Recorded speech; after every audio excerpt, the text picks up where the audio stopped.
I'm a construction foreman. My job isn't glamorous, but it's solid work that pays the bills and keeps me grounded.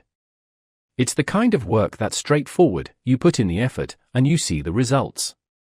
My wife, on the other hand, has a more creative job as a graphic designer. It's not a field I fully understand, but I respect it. She often jokes about how we're opposites in our work lives, her in the world of color and creativity, and me in the world of measurements and deadlines. That balance, I've always thought, worked for us. It kept things interesting without stepping on each other's toes. One evening, we had plans to meet some friends at a bar we all liked. It wasn't a flashy place, but it had a charm of its own. Nestled in a small alleyway, the bar was an open-air setup with string lights hanging overhead and a relaxed atmosphere that made it a favorite for our group. My wife and I ended up running late that night. She's always got one more thing to finish before we leave, and I've gotten used to waiting. By the time we arrived, the group was already deep in a heated discussion. As soon as we got there, I could tell something serious was being debated.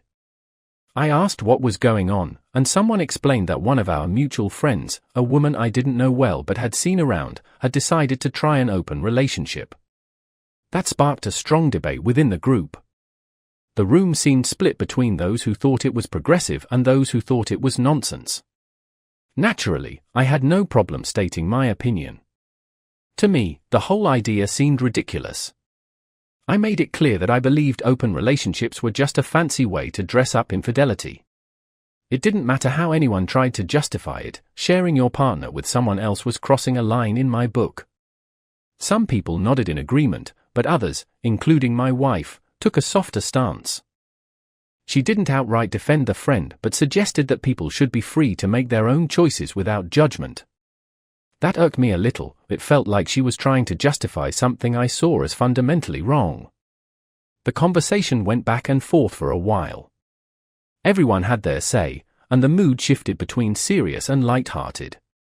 Eventually, someone changed the subject, and the tension eased. It wasn't worth fighting over all night, but I couldn't help wondering what my wife really thought about it. She's usually on the same page with me about big things, so seeing her take a more neutral stance was something I tucked away in the back of my mind. As the evening wore on, the topic shifted to work. Since most of the group were friends from my wife's job, they started talking about an upcoming company event. Apparently, her department was hosting a corporate party, and they'd invited people from nearby departments as well. I wasn't thrilled about the idea. Her company's office culture had never sat well with me. Without naming names, let's just say that some of their attitudes and values didn't align with mine. It wasn't long before people started heading home. I asked my wife if she planned to attend the corporate party, hoping she'd say no. I wasn't keen on her being around those people, especially the ones from the other departments.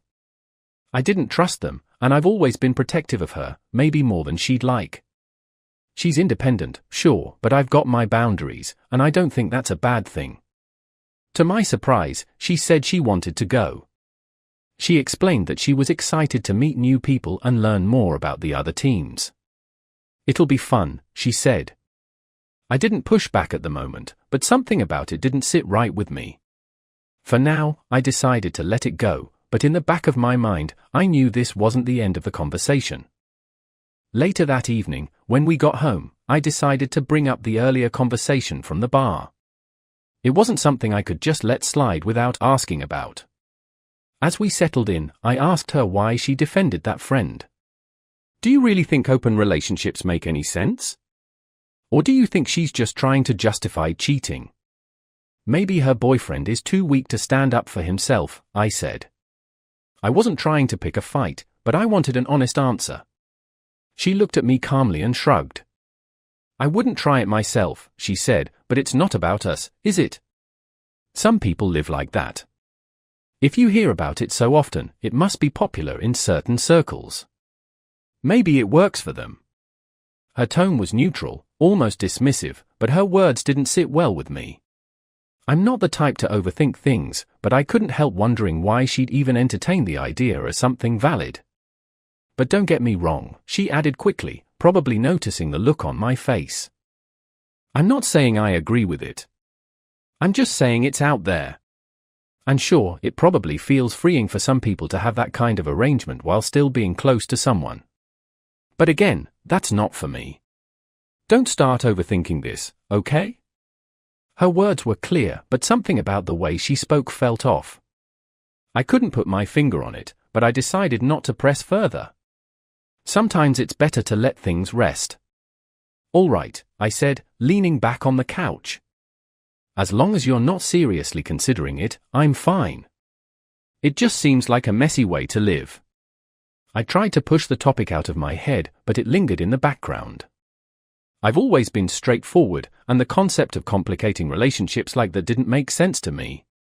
Still, I took her at her word and decided to move on. After a pause, she changed the subject. By the way, she started, do you remember my sister from Austria? It took me a second to place her. We hadn't seen each other in years, but I nodded. She's coming to visit next week, she continued. She'll probably stay for about a week or so. It'll be nice to have her here for a bit. That caught me off guard. Her sister and I had never been particularly close. Not because of any bad blood, but just because we'd never had much reason to interact. What's bringing her here? I asked. Is it just a casual visit, or is something going on? She's dealing with some issues back home with her parents, my wife explained. She didn't get into the details, but it sounds like she needs a break. She'll be staying with us for a while to clear her head. And I'd appreciate it if you didn't pry too much. She'll talk about it if she feels like it. Her tone was firm but kind, and I could tell she wanted me to let the matter be. I shrugged. All right, that's fine. If she needs a place to stay and you're okay with it, I'm okay with it too. We'll make it work. I didn't mind having a guest in the house, as long as it didn't turn into some long-term arrangement. For now, though, I had no reason to push back, so I let the conversation end there. The night of the corporate event arrived, and my wife was getting ready with her usual attention to detail. I watched her from the couch, scrolling through my phone. Before she left, I told her, make sure to check in with me, all right? At least a quick text every hour or so. She rolled her eyes but smiled. Sure, I'll let you know how it's going, she said, giving me a quick peck on the cheek before heading out the door. I wasn't thrilled about the event, but I trusted her to stick to her word. After she left, I settled in with my phone. As I scrolled through a group chat with some of the guys, a familiar name popped up. They were talking about that woman who had decided to try an open relationship. Turns out, she worked in one of the departments involved in tonight's corporate event. The chat was buzzing with opinions, and most of them weren't flattering. Words like justifying cheating and attention seeker were thrown around. It didn't surprise me. Her reputation wasn't exactly stellar, and people didn't hold back when it came to sharing their thoughts. Reading those messages made me think about my wife being at the same event. I couldn't help but wonder if she'd end up talking to that woman. Not that I'd expect anything to come of it, but the idea of her mingling with people I didn't trust didn't sit well with me. I shook it off, reminding myself that she said she'd check in. That would be enough to keep my mind at ease, or so I thought. An hour passed, then another. I realized I hadn't heard from her. I glanced at my phone, expecting to see a message, but there was nothing. I decided to call her. The phone rang a few times before going to voicemail. That's when the irritation started creeping in. She'd promised to keep in touch, and now she wasn't picking up. I tried to convince myself that she was probably busy or had left her phone in her bag. Still, it didn't do much to calm my nerves. Figuring there was no point in sitting around stewing, I called a few friends and invited them over to watch the game. If she wasn't going to check in, I might as well enjoy the evening. The guy showed up, and for a while, I was able to push the situation out of my mind. We watched the game, cracked open a few beers, and talked about everything except my wife's silence. But even after they left, the house felt empty, and the clock kept ticking. By now, it was late. Too late for someone who said they'd keep me updated. My patience was running thin, and I started pacing around the living room. Just as I was about to call her again, I heard the front door open. She walked in, looking surprisingly composed. "You're late," I said, my voice edged with frustration. She didn't seem fazed. "I know." "I'm sorry," she said quickly. "We met some great people tonight. A few of them are new to the city, so we decided to show them around a bit. That's why I lost track of time." Her explanation was calm and matter-of-fact, but it didn't erase my irritation. At least she wasn't drunk, which was something I'd half expected. "Look, I'll tell you all about it tomorrow," she added, clearly trying to wind down the conversation. She gave me a quick kiss goodnight before heading upstairs. Reluctantly, I followed. I had plenty of questions, but they would have to wait. For now, we both went to bed, and I tried to push the evening out of my mind. The next morning, as we sat at the kitchen table with coffee in hand, I decided to ask her about the previous night. "Why didn't you pick up when I called?" I said, trying to keep my tone calm but firm. She looked up from her mug, slightly startled but not defensive. "Oh, that," she said. "I'm sorry. My phone was in my bag the whole time. I didn't hear it ring." She shrugged like it wasn't a big deal. "We were just walking around, talking. It wasn't anything crazy." Her explanation didn't fully satisfy me, but I decided to hear her out. "And who were you with, exactly?" I pressed. She set her cup down and started explaining. "I actually met that woman everyone's been talking about," she said, referring to the one who had opened her relationship. "She's not at all like the rumors make her out to be." She told me the whole story, and apparently, it was her boyfriend's idea in the first place. They both agreed to it, so it's not like she's just out there cheating. I frowned. "You know the guys and I were talking about her too, right? We've heard she's been with half the office, and there's plenty of proof to back it up." She shook her head, looking unimpressed. "That's all nonsense," she said firmly. "People love to exaggerate and spread rumors." She seemed genuine to me, not like some drama queen trying to justify bad behavior. Honestly, I think she's just misunderstood. Her defense of this woman irritated me. "I don't think you should be hanging around her," I said plainly. "People like that have a way of pulling others into their mess, even if it's unintentional." She rolled her eyes, and I could tell she was getting annoyed. "That's ridiculous," she snapped. "If I wanted to pull something like that, as you put it, I would have done it a long time ago. But I haven't, because I don't want to. Can you trust me on that?" Her irritation was starting to wear on me, but I decided to back off. "Fine," I said, waving a hand dismissively. "Just be careful. People like that can influence you without you even realizing it. That's all I'm saying." She didn't respond, instead taking another sip of her coffee and staring out the window. It was clear we weren't going to agree on this one. Before the tension could linger, she changed the subject. "Anyway," she said, "my sister is coming tomorrow." That caught my attention. "Already?" I asked. "I thought we had more time to get things ready." She shook her head. "Nope, she'll be here tomorrow. So, we need to make sure the guest room is sorted and everything looks nice." I sighed, mentally running through the list of things that needed to be done. It wasn't a huge task, but it wasn't nothing either. "All right," I said. "Let's get it done tonight. I'll take care of the heavy lifting." She nodded, seemingly relieved that the conversation had shifted to something more practical. With that, the mood lightened slightly. We finished our coffee and started planning the rest of the day, focusing on getting the house ready for her sister's arrival. As much as the earlier conversation lingered in my mind, I decided to let it go for now. There were more pressing things to take care of, and the last thing I needed was another argument before her sister even got here. Her sister arrived the next day, just as my wife had said. As soon as she walked through the door, there was a flurry of hugs and greetings. I stood to the side for a moment, letting the two of them have their reunion before stepping in to say hello. Her sister looked tired but relieved, and I could tell that being here meant a lot to her. After the initial excitement settled, we all moved to the dining table, where my wife had already set out some snacks and coffee. While my wife and her sister caught up, I helped bring her luggage upstairs to the guest room.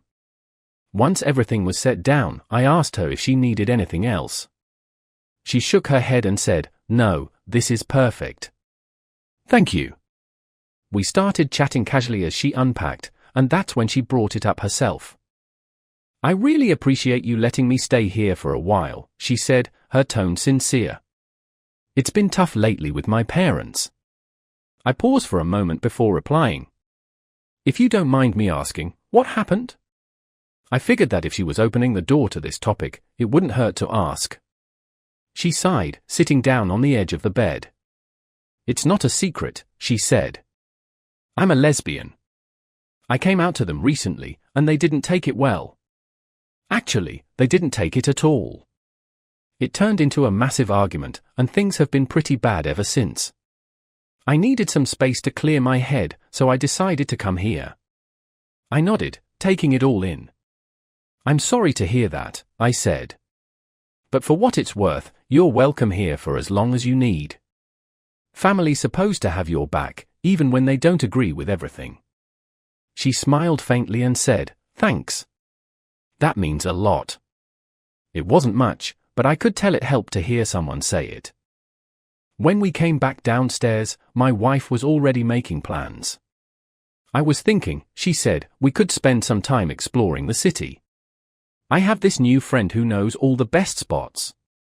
She's been raving about this little coffee shop and some great local markets. It'll be fun." Her sister seemed excited about the idea, and I didn't see any harm in it, so I just nodded along. They deserved some time to relax, especially after everything her sister had been through. Not long after, my phone buzzed. It was my father. "We've got a problem with the shed," he said, sounding stressed. "The structure's giving out, and it's about to collapse on the fence. I need your help to take it down before it causes more damage." I sighed, knowing this wasn't something I could put off.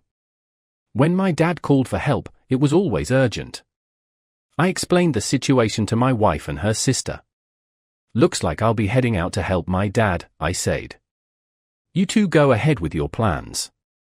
Explore the city, have a good time. Just keep me posted on where you're going." My wife nodded, understanding the urgency. "Of course," she said. "We'll manage. Don't worry about us." It wasn't how I'd planned to spend the day, but priorities are priorities. I grabbed my things, gave my wife a quick kiss, and headed out the door. As I left, I glanced back to see the two of them chatting animatedly about their itinerary.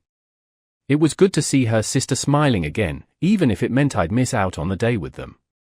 After hours of hard work helping my father dismantle the shed, I was exhausted but satisfied with the progress we'd made. The structure had been a disaster waiting to happen, and while we hadn't finished the job entirely, we'd at least managed to stabilize things and prevent any immediate damage. It was one of those days where physical labor cleared my mind, and I was looking forward to heading home, taking a shower, and relaxing. When I walked through the door, however, my plans for a quiet evening vanished immediately. Sitting in the living room were my wife, her sister, and two guests I recognized instantly, my wife's new friend and her boyfriend. The pair struck an odd image. Their clothes were flashy, almost costume-like, and their whole vibe screamed attention seekers. I nodded a polite hello, though inwardly I was already bracing myself for what was to come. I joined them in the living room, grabbing a drink from the kitchen on the way. The atmosphere was casual, but it didn't take long before the conversation shifted into familiar territory. The friend and her boyfriend were once again singing the praises of open relationships, going on about how freeing and transformative they were. They spoke with a missionary zeal, as if trying to convert everyone in the room to their way of thinking. I listened for a while, trying to keep my patience. Eventually, I'd had enough. "Look," I said, cutting into their monologue. "You can talk it up all you want, but to me, it's just an excuse for people who can't commit. Relationships aren't supposed to be a free-for-all. If you can't stick with one person, maybe you shouldn't be in a relationship at all." My tone was firm but calm, though I could see their expressions change immediately. The boyfriend shot back, "That's such a closed-minded way of looking at it. People are different, and relationships don't have to fit into some outdated mold. Maybe you should try thinking outside the box." His condescension grated on me, but I stayed composed.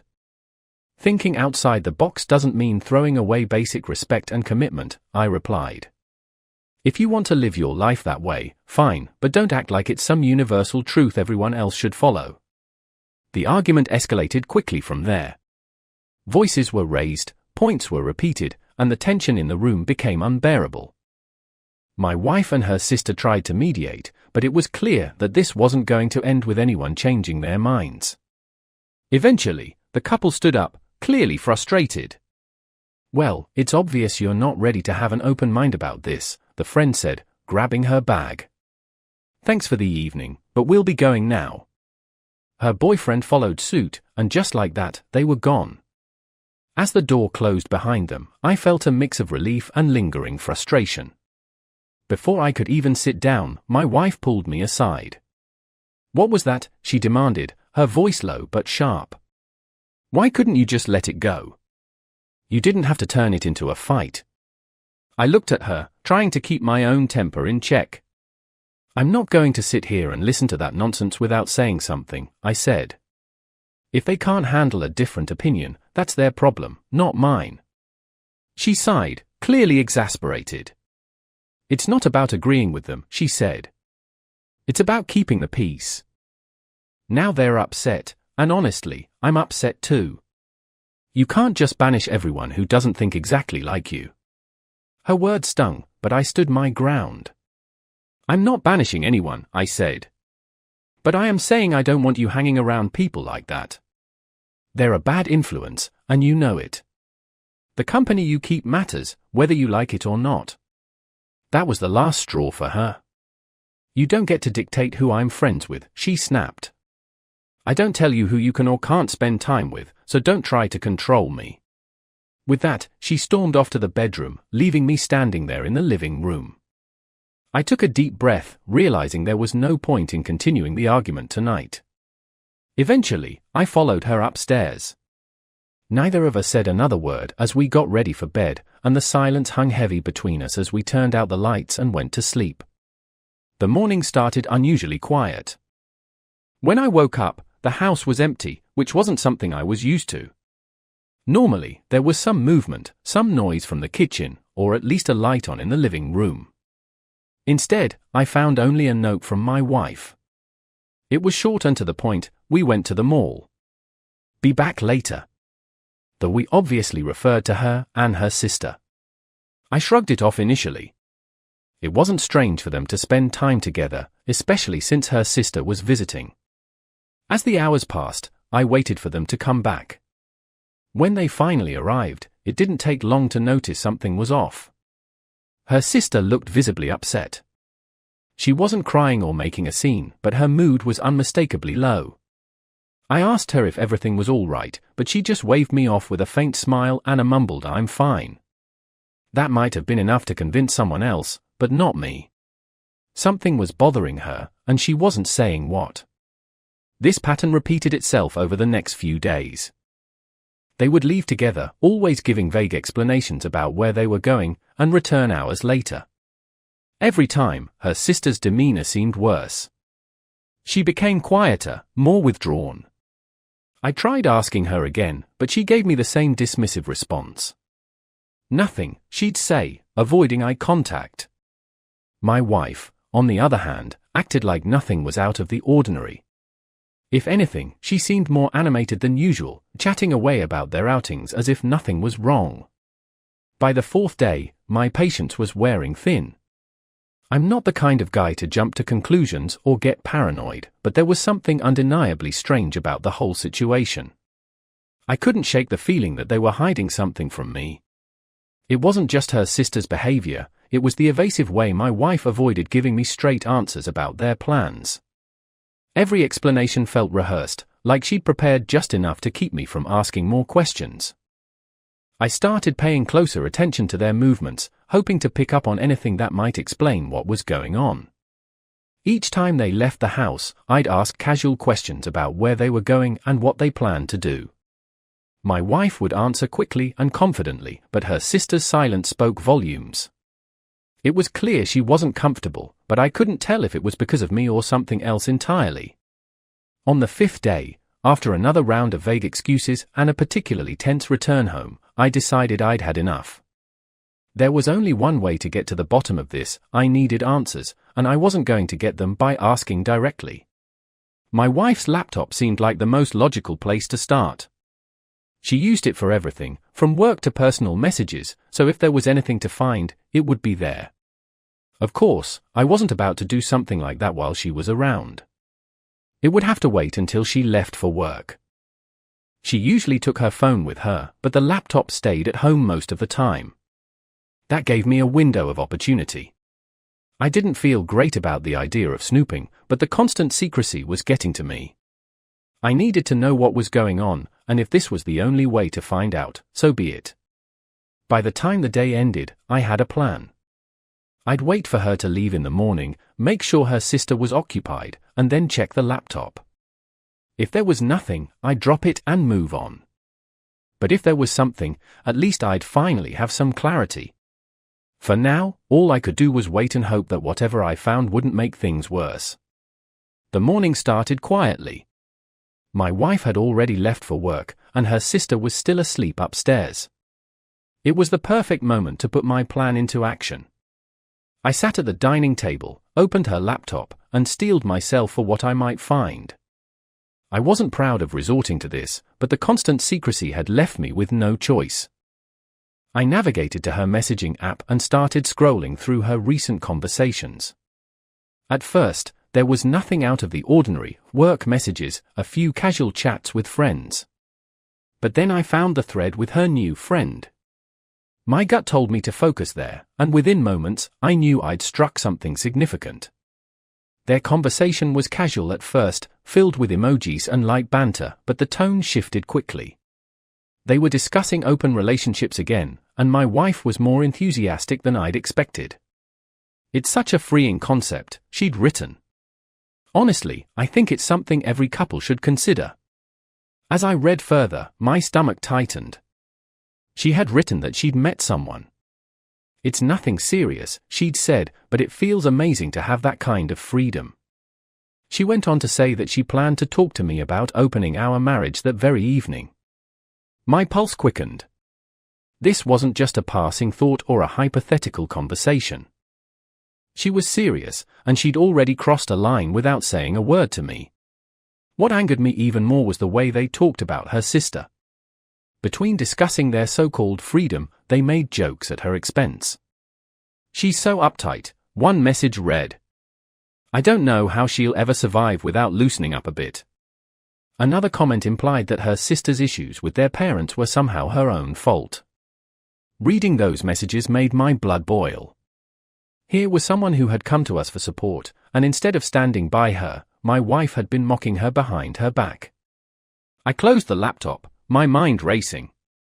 My wife's behavior was one thing, but the way she'd treated her own sister was something else entirely.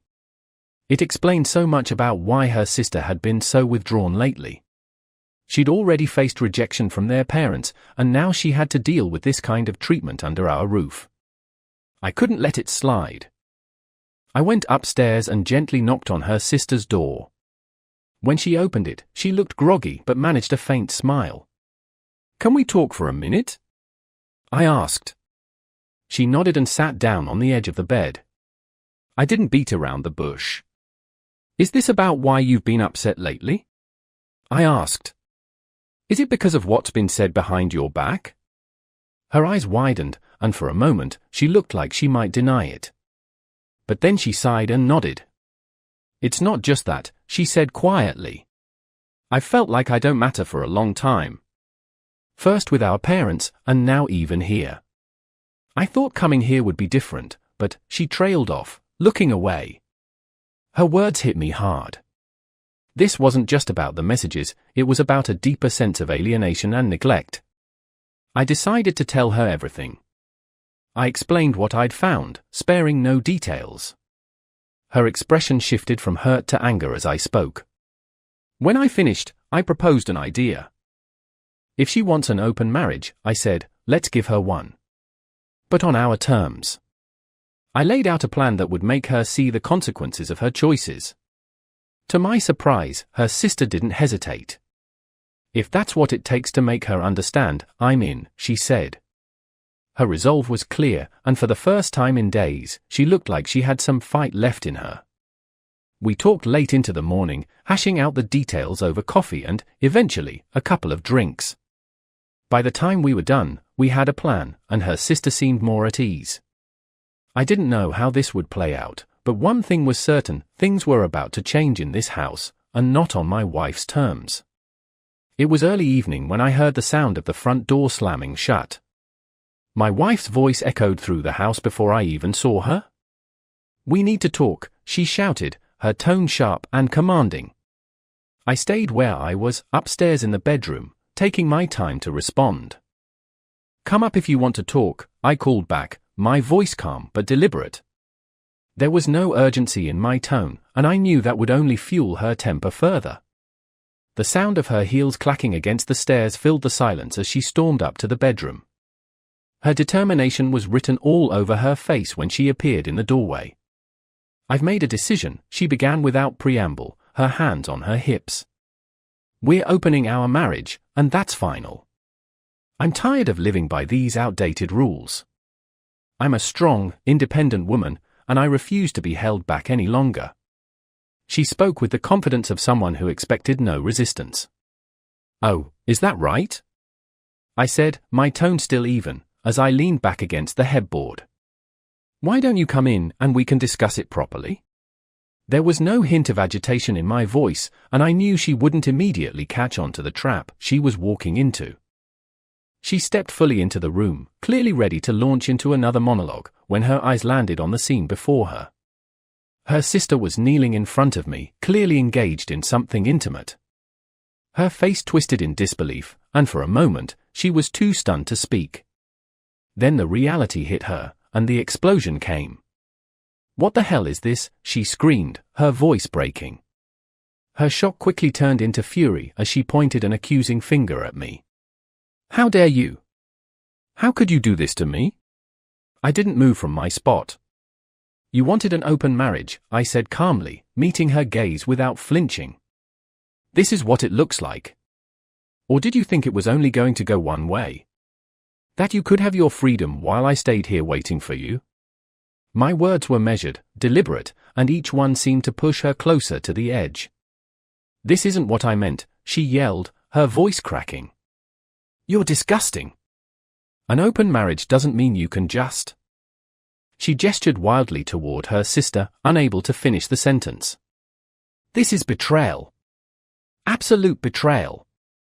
Her hypocrisy was almost laughable, but I wasn't in the mood to laugh. "You made your choice," I said, cutting her off. "You decided to bring someone else into our marriage without even talking to me first. You thought you could just dictate the terms and expect me to fall in line. Well, congratulations, you got what you wanted. But you don't get to cry about it now." I stood up, my voice rising just enough to make it clear that I was done entertaining her theatrics. "You wanted freedom. Now you have it. Enjoy it somewhere else." She stared at me, her face a mix of rage and disbelief, before turning on her heel and storming out. The sound of her stomping down the stairs and slamming the front door behind her echoed through the house. I stood there for a moment, the silence settling in after her departure. Her sister remained where she was, unbothered by the commotion, and I leaned back, letting the tension drain from the room. She'd made her bed, and now she would have to lie in it. For the first time in days, I felt a sense of control returning, even if the situation was far from resolved. After the explosive confrontation, the house was finally quiet again. I turned to her sister, who was still composed despite everything that had just unfolded. "Thanks for having my back," I said, meaning it. It wasn't the kind of situation anyone would willingly walk into, and yet, she hadn't hesitated. Her support in that moment meant more than I could put into words. She gave a small shrug and a faint smile. "It's no problem," she said. Honestly, this whole thing has made me think about a lot of things in my own life. Maybe it's time for me to stop holding back and start being honest about what I want, too. Her words carried a weight that I didn't miss. It was clear that she wasn't just talking about the events of the evening, but about deeper issues she'd been grappling with for a long time. As the reality of what had just happened settled in, I knew there was no going back. I needed to make a decision, and I'd already made it. While my wife's betrayal had been the final straw, it was clear that the cracks in our marriage had been forming long before this. There was no sense in dragging it out any longer. I started gathering her things, methodically going through the house and collecting everything that belonged to her. Clothes, shoes, books, and anything else I could find. I didn't rush, taking the time to make sure I didn't miss anything. As I worked, her sister stayed nearby, occasionally helping when I asked, but mostly just keeping me company. We talked as I packed, and the conversation turned to their past. "You know," she began hesitantly, "she's always been like this. Self-centered, manipulative. Even when we were kids, she'd find ways to make everything about her. If I ever tried to stand up for myself, she'd just tear me down until I gave up." Her voice was calm, but there was an edge of pain that she couldn't quite hide. Hearing that didn't surprise me, but it did add another layer to the situation. "So, she bullied you?" I asked, glancing over as I folded another shirt into a box. Her sister nodded. "Yeah, but I didn't really think of it that way at the time. I just dealt with it. It's not like our parents did anything about it, and after a while, I just stopped reacting. I guess she took that as a green light to keep going." I shook my head, disgusted but not shocked. "Well, she's not going to be my problem anymore," I said firmly. "You don't deserve that, and neither do I. She's made her choices, and now she gets to live with them." Her sister gave me a small nod, her expression unreadable but contemplative. It was clear that she had a lot to process, just like I did.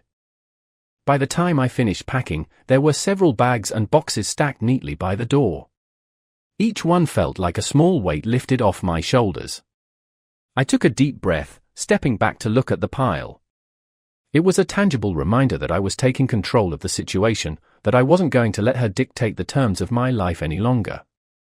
With everything in place, I opened the door and moved the bags and boxes outside.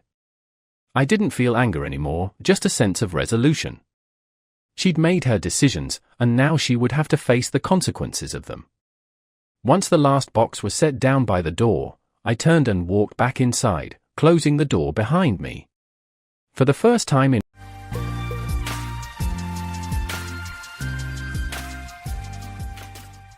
Were you aware that the typical high school romance typically lasts approximately 3 weeks? Well, Katie, Thomas, and Greg Hollander defied that statistic by a whopping 40 years. They first crossed paths when Katie was a freshman and Greg a sophomore. From that moment onward, they were inseparable.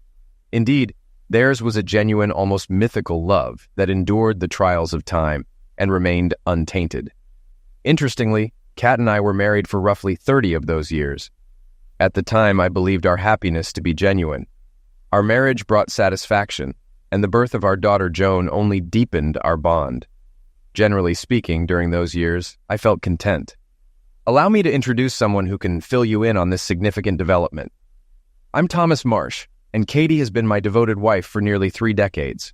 As previously mentioned, Kat and Greg were high school sweethearts, and indeed, she lost her pureness to Greg.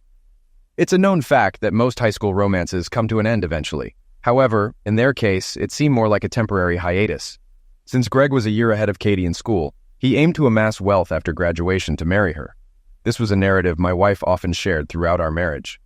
Following high school, Greg embarked on a pipeline job in Alaska with his uncle, which marked the beginning of trouble. It seems Greg ceased correspondence shortly after arriving, leaving Kat alone during her senior year. She briefly entertained dating someone named Sam or Simpson, but her heart remained steadfastly with Greg. Despite Kat's patient waiting, Greg remained absent and uncommunicative.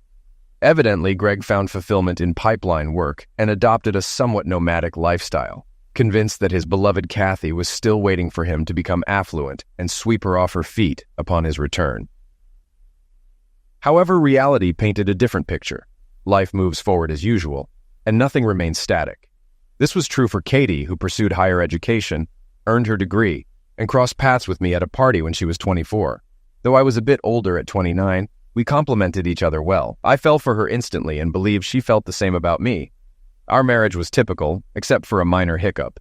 2 days before our wedding, a letter arrived from Greg, akin to the prodigal son returning home, urging Kat to meet him. Thankfully, Kat's mother intervened, advising her to focus on her new life and not waste time on Greg, whom she referred to as that crap. Following some emotionally charged moments during which I feared Kat might call off the wedding, she went through with it, becoming my wife, Mrs. Katya Marsh.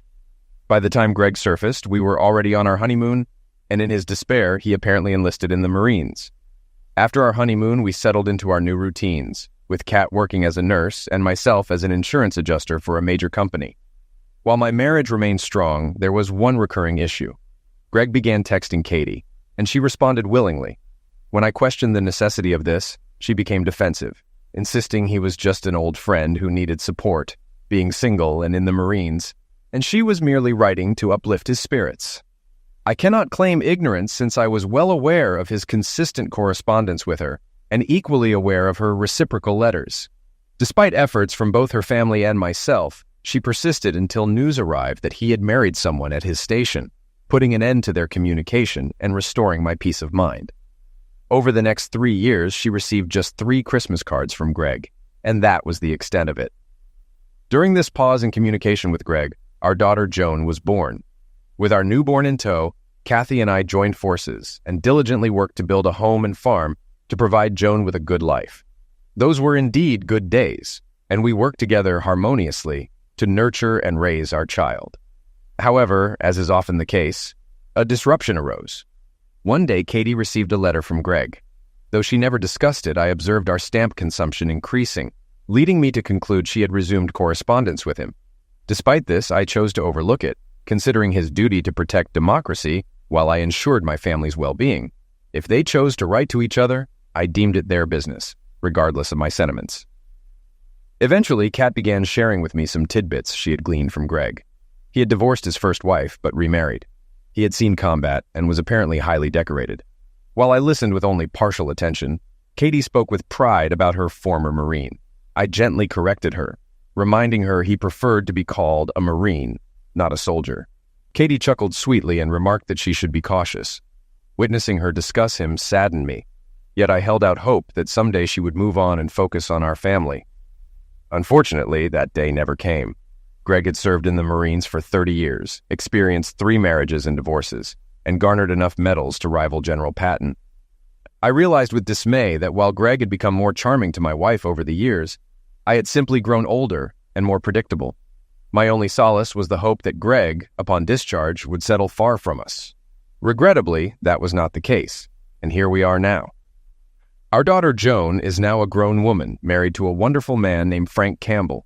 Even more delightful news is that they are expecting their first child. At 60, I eagerly anticipate reaching the milestone age of 65, when I can retire and enjoy my remaining years in peace and tranquility. Katie still looks as radiant as ever and has the ability to make my heart skip a beat. Little did I realize that the peace in my life would soon be shattered. One Thursday, upon returning home, I found Kat dressed impeccably, informing me of a dinner reservation at 7.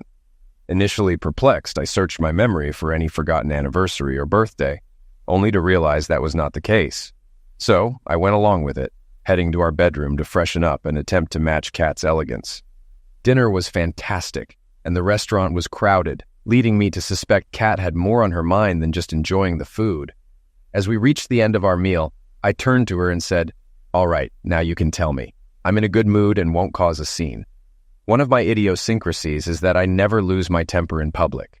Working in the insurance industry teaches you to keep your composure in public, and that habit spills over into my personal life.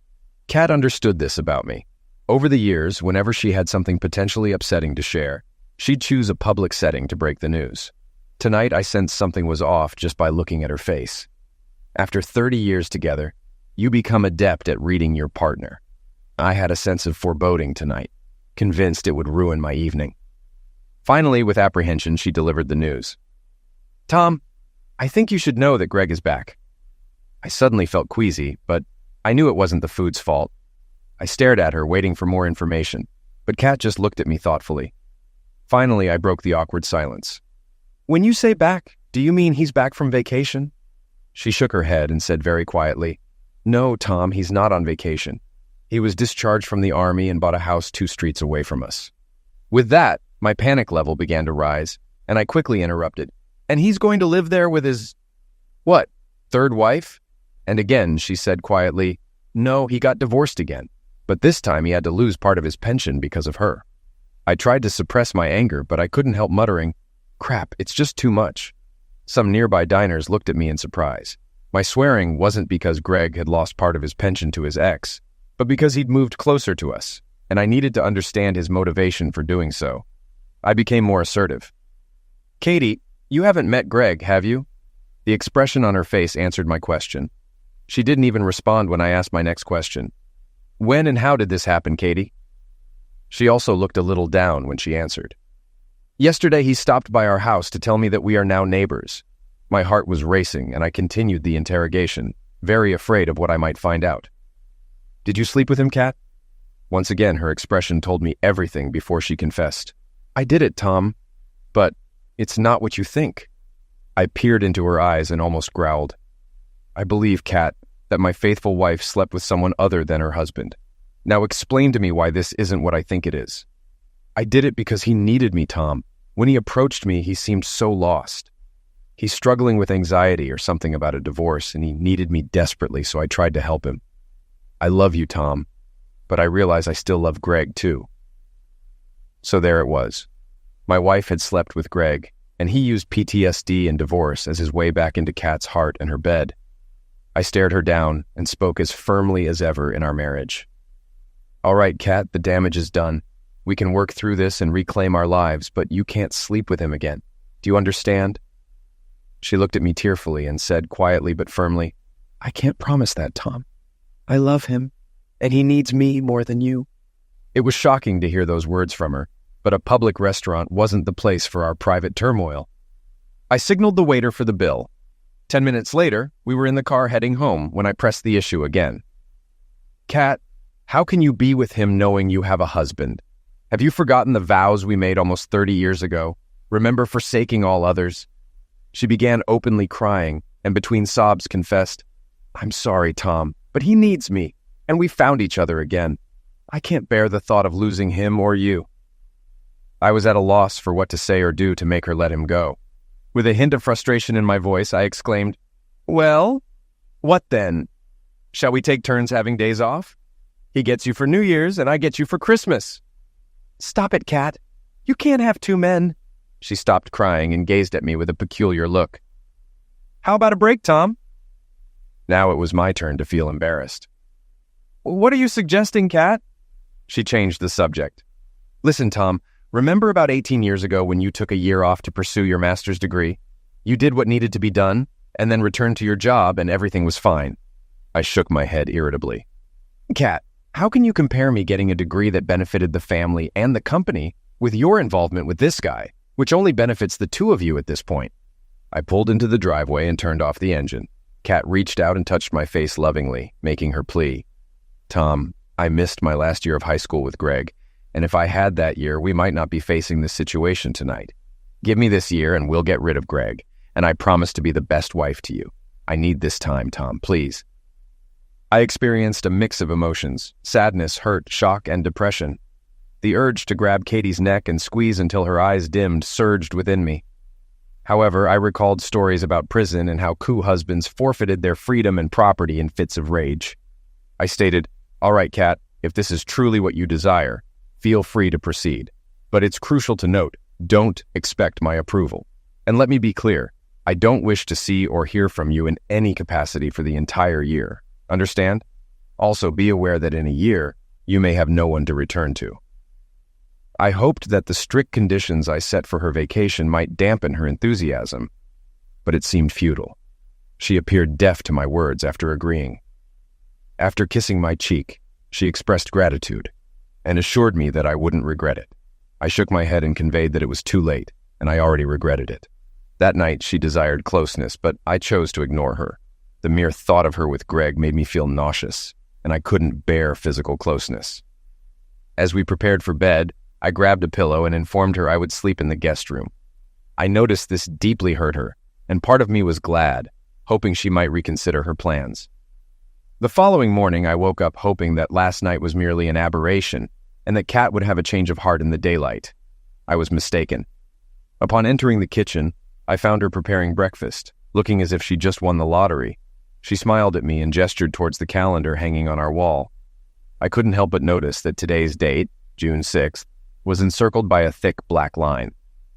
As I sat at the table, I contemplated the irony of this date. In 1944, thousands of soldiers and sailors fought to liberate Europe from tyranny. Yet today, I lost my wife to another oppressor. Katie seemed almost giddy as she served me breakfast. Placing it in front of me, she said, "I understand your concerns, my love, but a year from today, I'll return to you and be solely yours. I truly need this time to sort things out and clear my head, and I promise you won't regret it." She smiled contentedly at me before continuing.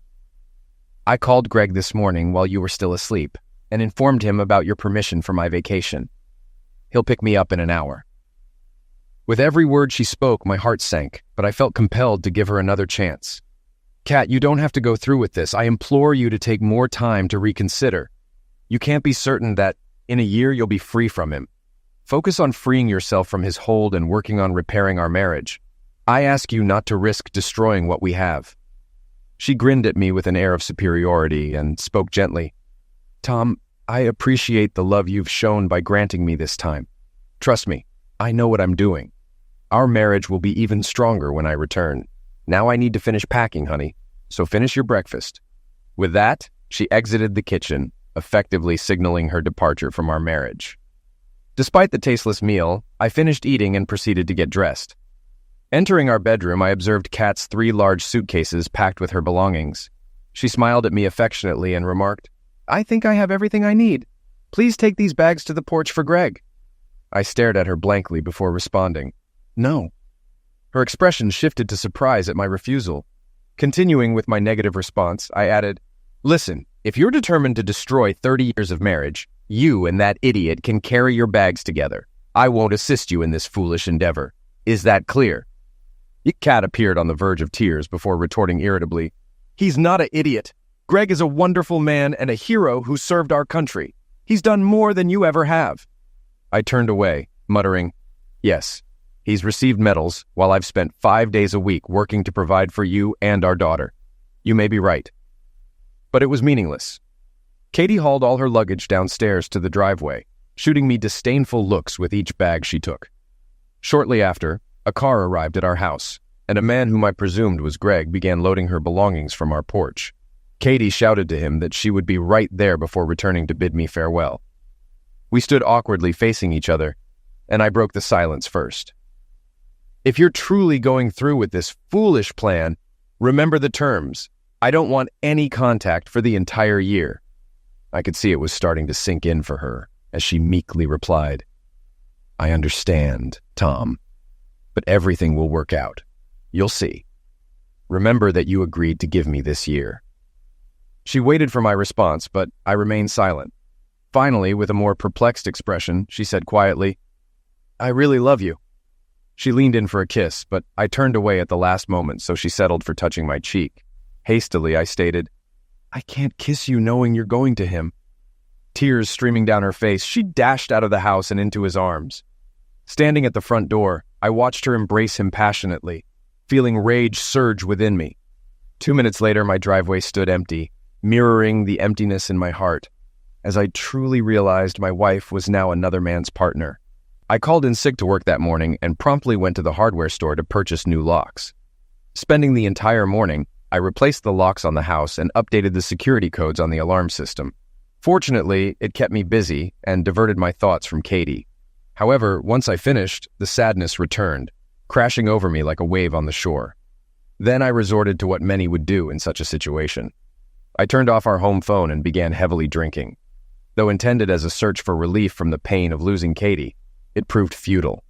My battle with excessive drinking continued until Sunday morning, when I ran out of drinks, a relief as I felt physically, spiritually, and mentally exhausted. I eventually went to bed and fell into a deep sleep, only to be awakened by a knocking sound in the house. Groggily, I stumbled around trying to locate the source, which turned out to be my daughter Joan knocking on the front door. Upon letting her in, she appeared shocked by my condition and the pervasive smell of drinks throughout the house.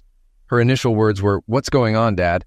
I struggled to focus amidst the pounding in my head, but managed to respond, "What do you mean?" She regarded me with a puzzled expression before guiding me to the kitchen. "You need coffee and food, Dad. Then you can explain what's been happening." An hour later, with food in my stomach and coffee in hand, I recounted everything I knew about her mother and Greg. To say she was shocked would be an understatement. "Dad, let me clarify. Is Mom intending to take a year-long break from our marriage to rekindle things with her old high school boyfriend?" I nodded in agreement, stating, "Yes, something along those lines." Her ensuing questions mirrored the ones I'd been grappling with since Friday. "What's your plan, Dad?" I met her gaze, and the words seemed to spill from my lips. "Tomorrow, I'll call in sick again and consult a lawyer." Joan looked saddened and speculated, "I can't believe Mom would do this. Maybe it's a mental disorder." I responded with a blank expression. "I honestly don't know, Joni." She regarded me with a sorrow I hadn't seen before. "I'm at a loss, Dad. I want to advise you to reconsider, but frankly, this seems like your best option."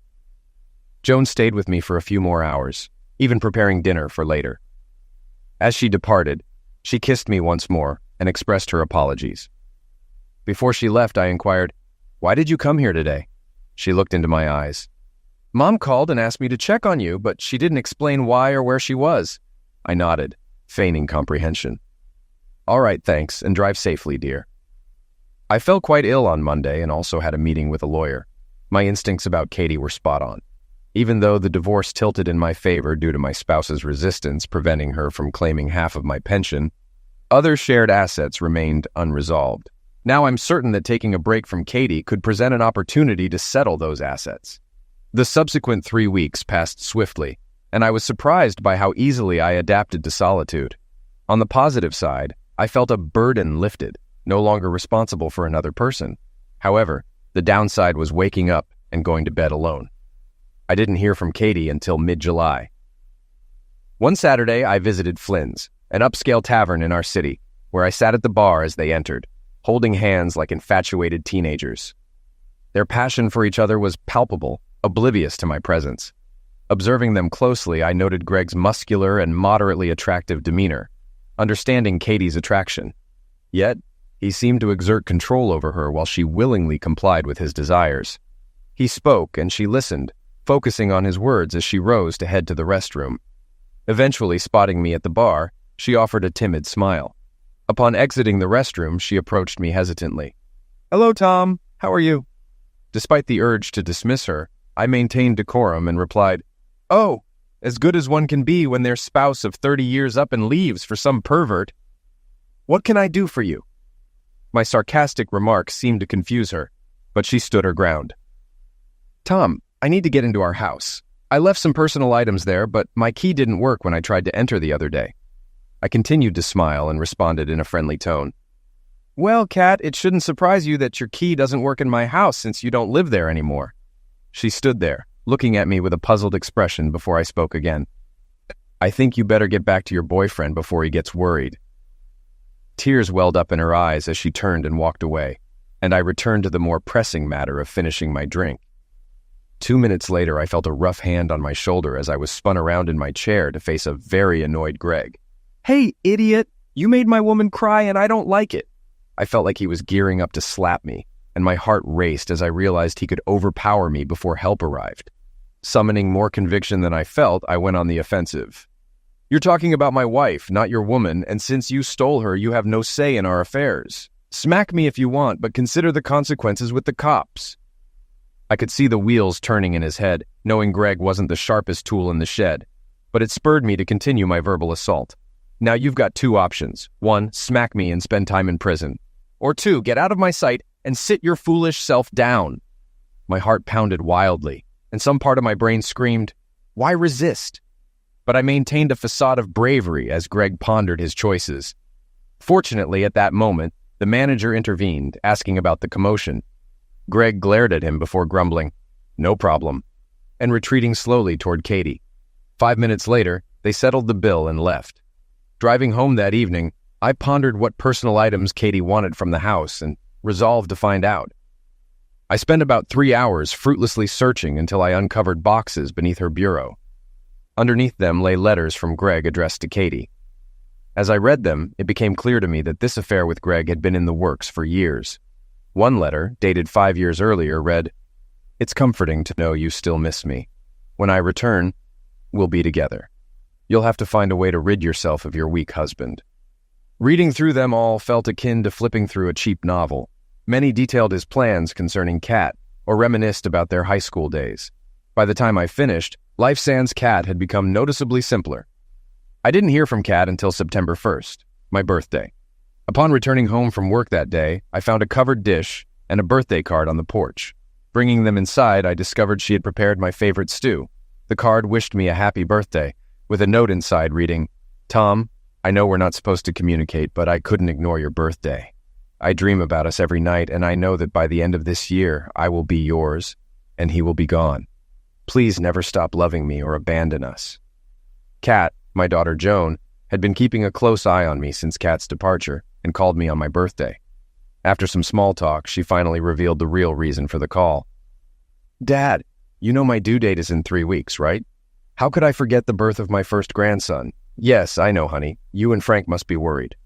A brief pause alerted me to a potential problem when she continued.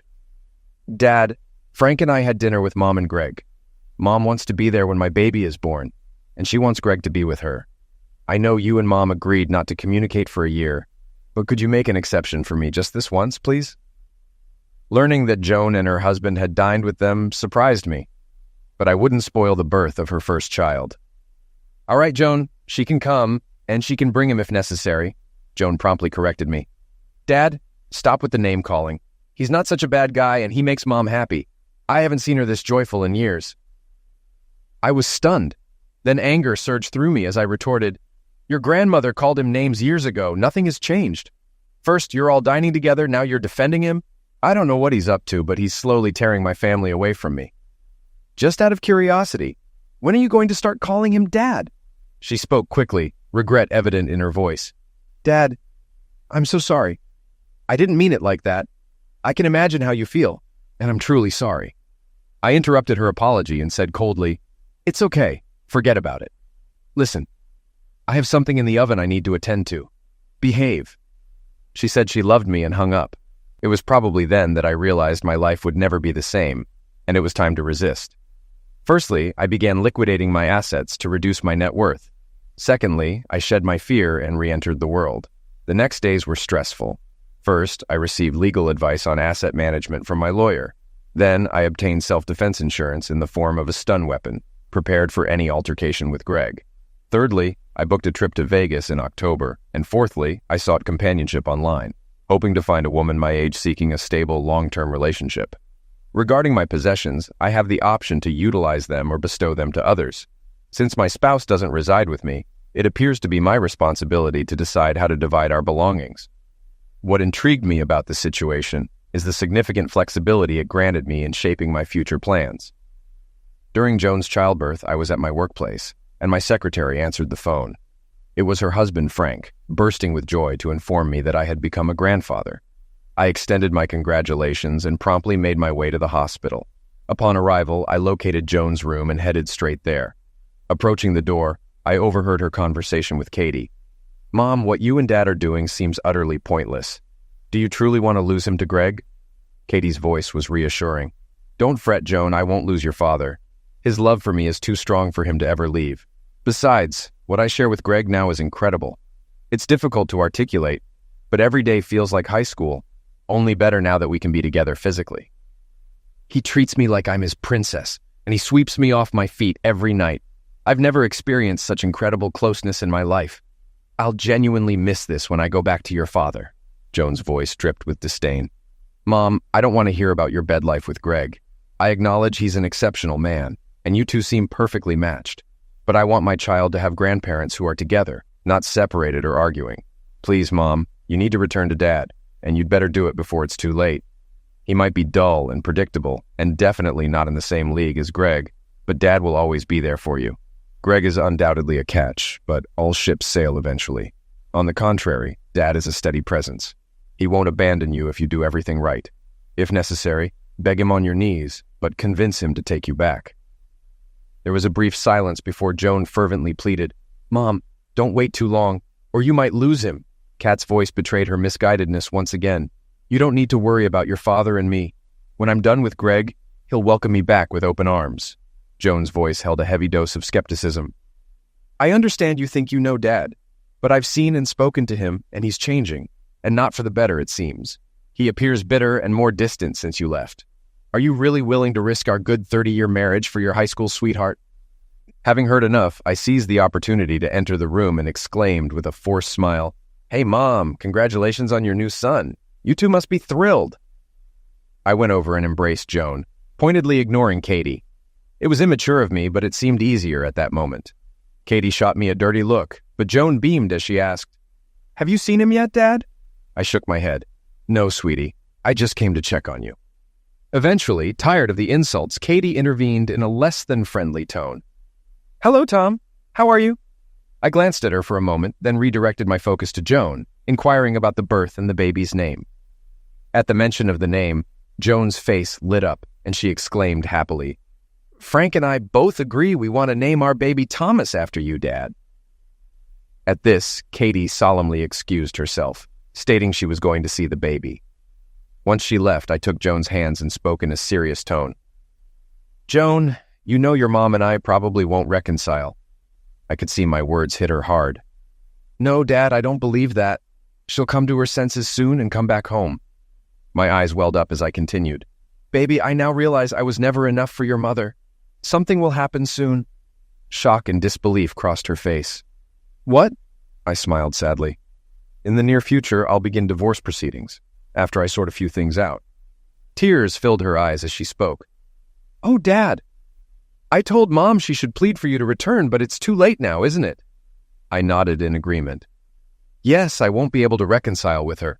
The memories of her betrayal would be too much for me. But please, don't say anything to her yet, all right?" She nodded and drew me in for a kiss. We chatted for a few more minutes about various topics, purposefully avoiding any mention of my wife or her lover. Finally, I promised to return the next day and left her to admire the baby. Navigating to the children's ward, I found my grandson among numerous other babies. I was struck by how small and precious he was, realizing the beauty in the moment. Frank approached me, standing between Katie, Greg, and myself with a smile. He handed me a cigar. "Here, Dad, smoke to celebrate." I tucked the cigar into my pocket and gave Frank a pat on the back. "I'll save this for later, son. Thank you." Watching my wife and her lover holding hands like teenagers made me feel nauseous. "Listen, Frank, I'll come back tomorrow when it's less crowded and the air is fresher, if you catch my drift." Frank smiled knowingly. "I completely understand, Dad, and I don't blame you one bit." As I prepared to leave, Kat timidly called out to me.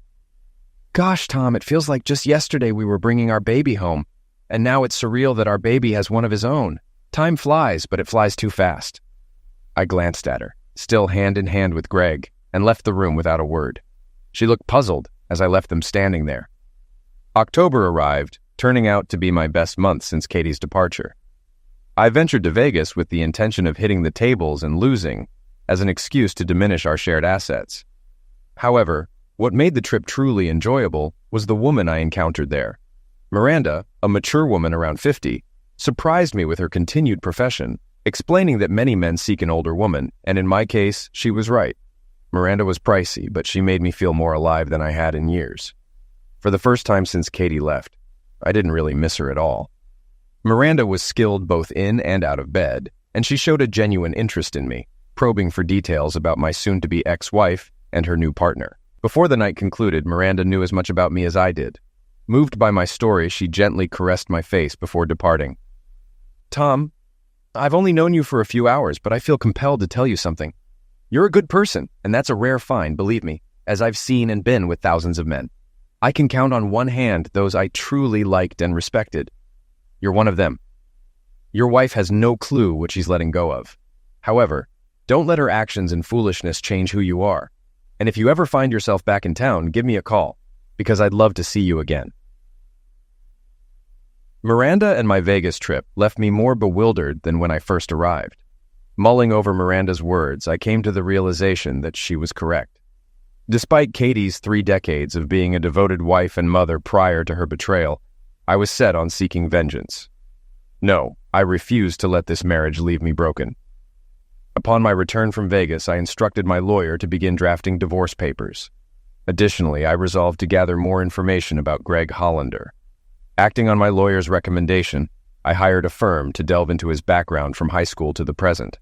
Despite the firm's hefty fees, I didn't hesitate, knowing half the expenses would be covered by Katie's share. Assured of the firm's thoroughness, I was confident they'd provide all necessary information before Chris makes. I also broached the topic of transferring to a branch office of our company with my boss. Initially taken aback, considering my previous aversion to relocating, my boss promised to look into it and inform me. Thanksgiving loomed as the next obstacle I had to confront. Joan called me about a week before the holidays to invite me to dinner with them. When I inquired about her mother and her companion's presence, she hesitantly confirmed they would be there. Upon hearing this, I firmly declined and ended the call. Surprisingly, my brother-in-law reached out to me. Subsequently, Frank called my office and requested a meeting. We agreed on a time and met at a conveniently located bar in the city center for a quiet drink. That evening, I noticed Frank was agitated.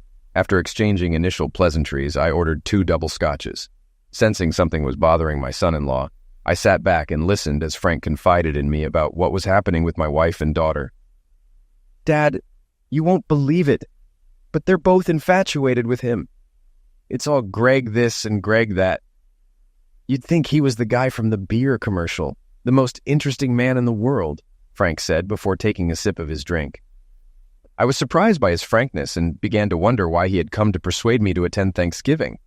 I needed to understand, so I asked, "Do I understand correctly, Frank, that you don't approve of dear Mr. Hollander?" Frank looked at me with evident anger. "Dad, this man is arrogant, self-centered, selfish, and worse. He's so in love with himself that I can't fathom where he has any room left for Katie." Realizing his outburst, his expression shifted to one of remorse, and he quickly retreated. "Sorry, Dad, I didn't mean to disrespect." I reassured him with a smile. "No worries, son. Don't be offended. When did you start calling her Katie instead of Mom? You seemed devastated when she left you. Since then, I've lost all respect for her." Now I was curious. Why did her departure affect you, if I may ask? His face flushed with anger once more. "I'm sure you noticed during the time I was with Joan that I never discussed my parents with you guys, and I appreciate that you never inquired about them. The truth is my mother cheated on my father. After that, they split, and my father never recovered. He drank himself into oblivion, and my mother died in a car accident with her lover. I despise cheaters, and now that Katie has become one, I can't stand her anymore. I'm pretending for Joan's sake, but I'm worried." I had never heard about Frank's parents before and empathized with his pain, yet I was also intrigued by his apprehension. "Frank, you mentioned being worried. What's on your mind, son?" He took a deep sip from his glass, ordered another, then turned to me. "I might upset you with this, but you asked. The saying, like mother, like daughter, worries me. If Katie has turned into a cheater and keeps praising it to my wife, how long before Joan gets tempted to stray too?" My eyebrows lifted at his concern.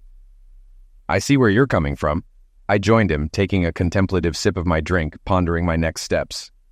"Listen, Frank, don't lose hope. I have some surprises up my sleeve, and I think things might start to change in the new year. Also, strictly between us, I've got plans to make it a good Christmas for you and Joan, but not so much for the others, if you catch my drift." Frank's smile emerged for the first time since we sat down, and he spent the next 15 minutes trying to pry information from me, to no avail. As we wrapped up our meeting, I smiled again. "Aren't you forgetting something, Frank?" He looked puzzled. "What, Dad?" I put a hand on his shoulder. "Shouldn't you try to persuade me to be a big boy and attend Thanksgiving?" Frank's smile widened. "Oops. Okay, will you come to Thanksgiving, Dad?" I shook my head in response. "No, but I appreciate the invite." Joan called me twice more before Thanksgiving, pleading for my attendance until I finally put my foot down. "Look, Joan, when your mother left me back in June, I made it clear there'd be no contact for a year, She wanted to end our marriage. I've already broken that rule once for little Thomas's birth. But I won't break bread with them. Is that understood? The holiday arrived, and I had a frozen dinner. I felt lonely and sad, but it beat watching Katie and Greg exchange looks. December arrived, bringing with it the looming prospect of another family holiday. I dreaded it, but I knew it'd be the last one I'd have to endure. December turned out to be eventful. Firstly, the company offered me a position in Spokane, Washington, starting in January, and I accepted.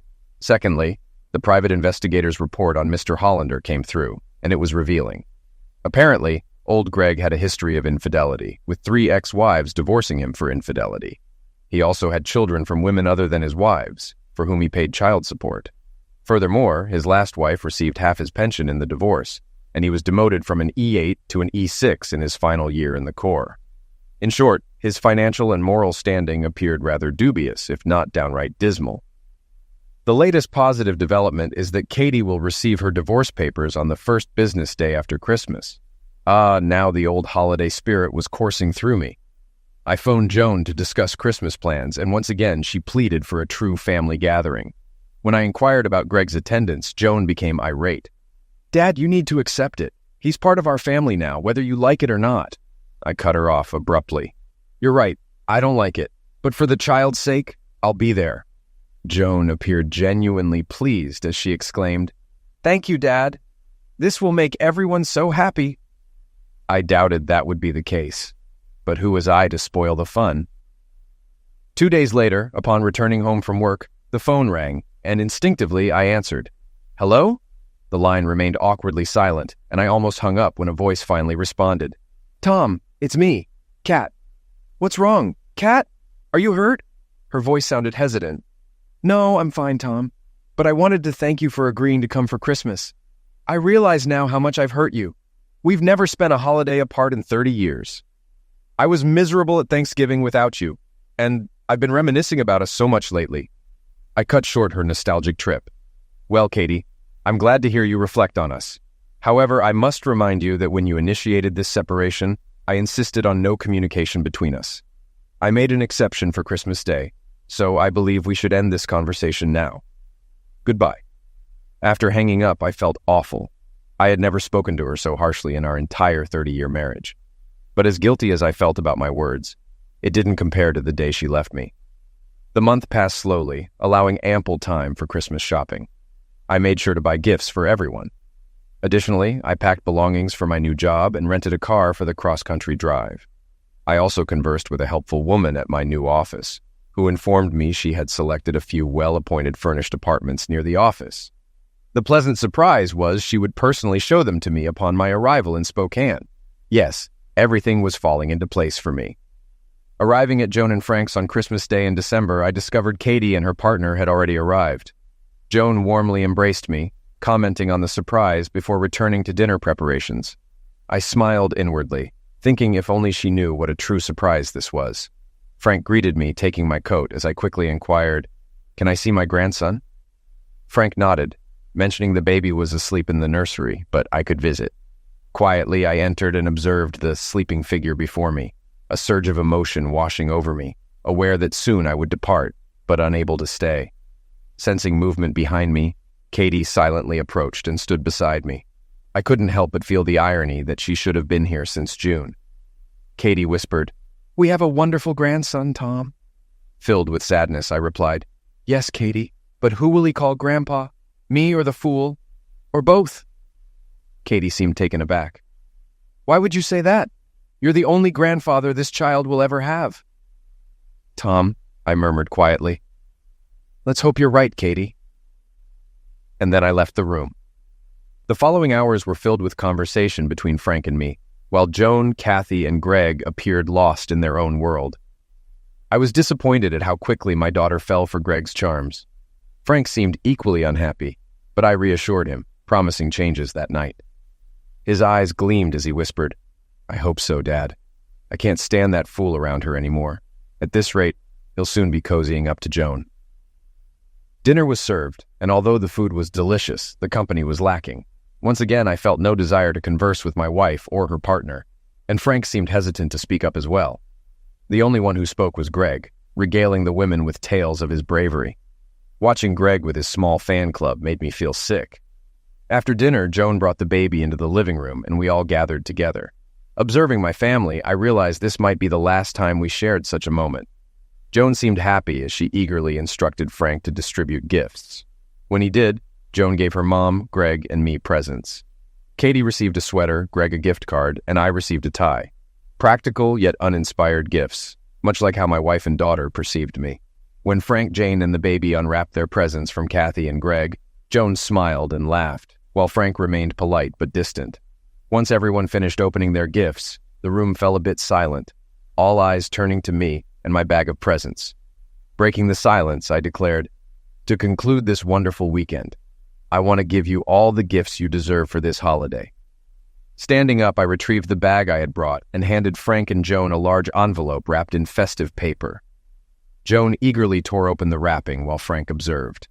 As Joan sifted through the papers inside the envelope, her joyous scream filled the room upon realizing its contents. Katie shifted in her seat, eager to learn what the papers held. "Waste no time," Joan filled her in, exclaiming, "Mom, Dad gave us your house for free, no mortgage. Now we can move out of this rental. Isn't that amazing?" Katie's expression faltered as she looked to me with concern. "Why did you do this, Tom? Where will we live?" I shot her a piercing look, hoping to convey my feelings. "Don't fret, Katie. I've thought of everything. Here, this is for you." Handing her a card and a wrapped box, I watched as she tore open the paper, revealing a bracelet inside. Surprise painted her face as she pulled it out, prompting me to say, "Take a look at the inscription." I wrote it. Observing Greg's displeasure at her gift, Katie turned the bracelet over, revealing the words, "Thank you for the best 30 years of my life, Tom." I glanced at Greg, noting his frown, while Katie appeared puzzled. "Tom, thank you, dear. This is lovely. But you forgot to write with love." I offered a smile. "I didn't forget, Katie. I simply chose not to lie. My love for you has been fading steadily in recent months. This bracelet is my farewell and a reminder of what you sacrificed for your partner. Also, you'll receive divorce papers on Monday." I heard Joan inhale sharply, while Katie's face twisted with disbelief and despair. Nodding towards the postcard in the card, I continued, "I attempted to express gratitude for the wonderful years and our daughter. There's also a check for half our liquid assets, though it's not much, $195, spent during your absence. The house was intended for my daughter when you left our marriage," explained further in the card. Turning to Greg, I anticipated the brewing storm. "This gift is for you as well." Handing Katie another large envelope, she looked stunned. "Inside is the full account of what your lover has been up to since your high school split. I believe you'll find it an interesting read." Before I could finish, Greg erupted, threatening, "I'll ruin you, you son of a cow!" Greg collapsed to the floor with a thud as my stun weapon made contact, ensuring he remained incapacitated. Joan and Katie stood up, and I administered another 2 shocks to Greg's groin area just to ensure he stayed down. Moving closer to him, I remarked, "Feeling the pain? Well, let me tell you, your agony is nothing compared to losing the woman I cherished for 30 years to scum like you." Katie sobbed as if the world was ending when I turned to her. "I know I'm not as exciting as your sergeant, but I won't forget what you did," I said, administering another shock for good measure, relishing in his convulsions. "This never gets old." I glanced back at Katie, summoning more bravado than my shattered heart allowed. "Anyway, since you seem to enjoy this affair, I'm giving you the ultimate gift, Katie. Freedom. Now you can live your life being pampered by day and entertained by night. Perfect for a traitor like you, isn't it?" Katie struggled to speak, choking out, "No, it wasn't supposed to happen like this. I was going to come back to you in June, Tom. I love you." She trembled like a leaf in a storm as Joan rushed to console her, and I zapped Greg once more before Frank intervened nervously. "You shouldn't do that again, Dad. You might run him."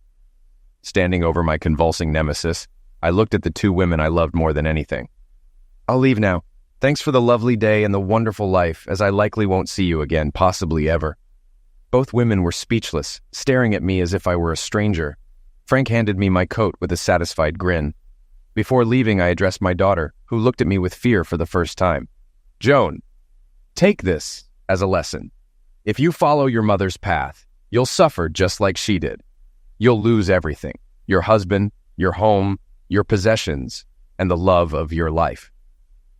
Approaching little Tom's crib, I touched his cheek and whispered, "Goodbye, baby. Maybe we'll meet again someday, but I doubt it."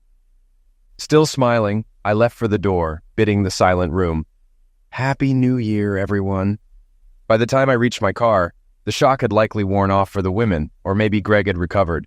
But I distinctly heard one desperate voice cry out, "No, this can't be happening to me." Starting the engine, I thought about Vegas on my way to Spokane, where seeing Miranda again wouldn't be unwelcome. As I backed out, Frank emerged from the house, smiling and waving, and I returned the gesture before driving off into a new life out west.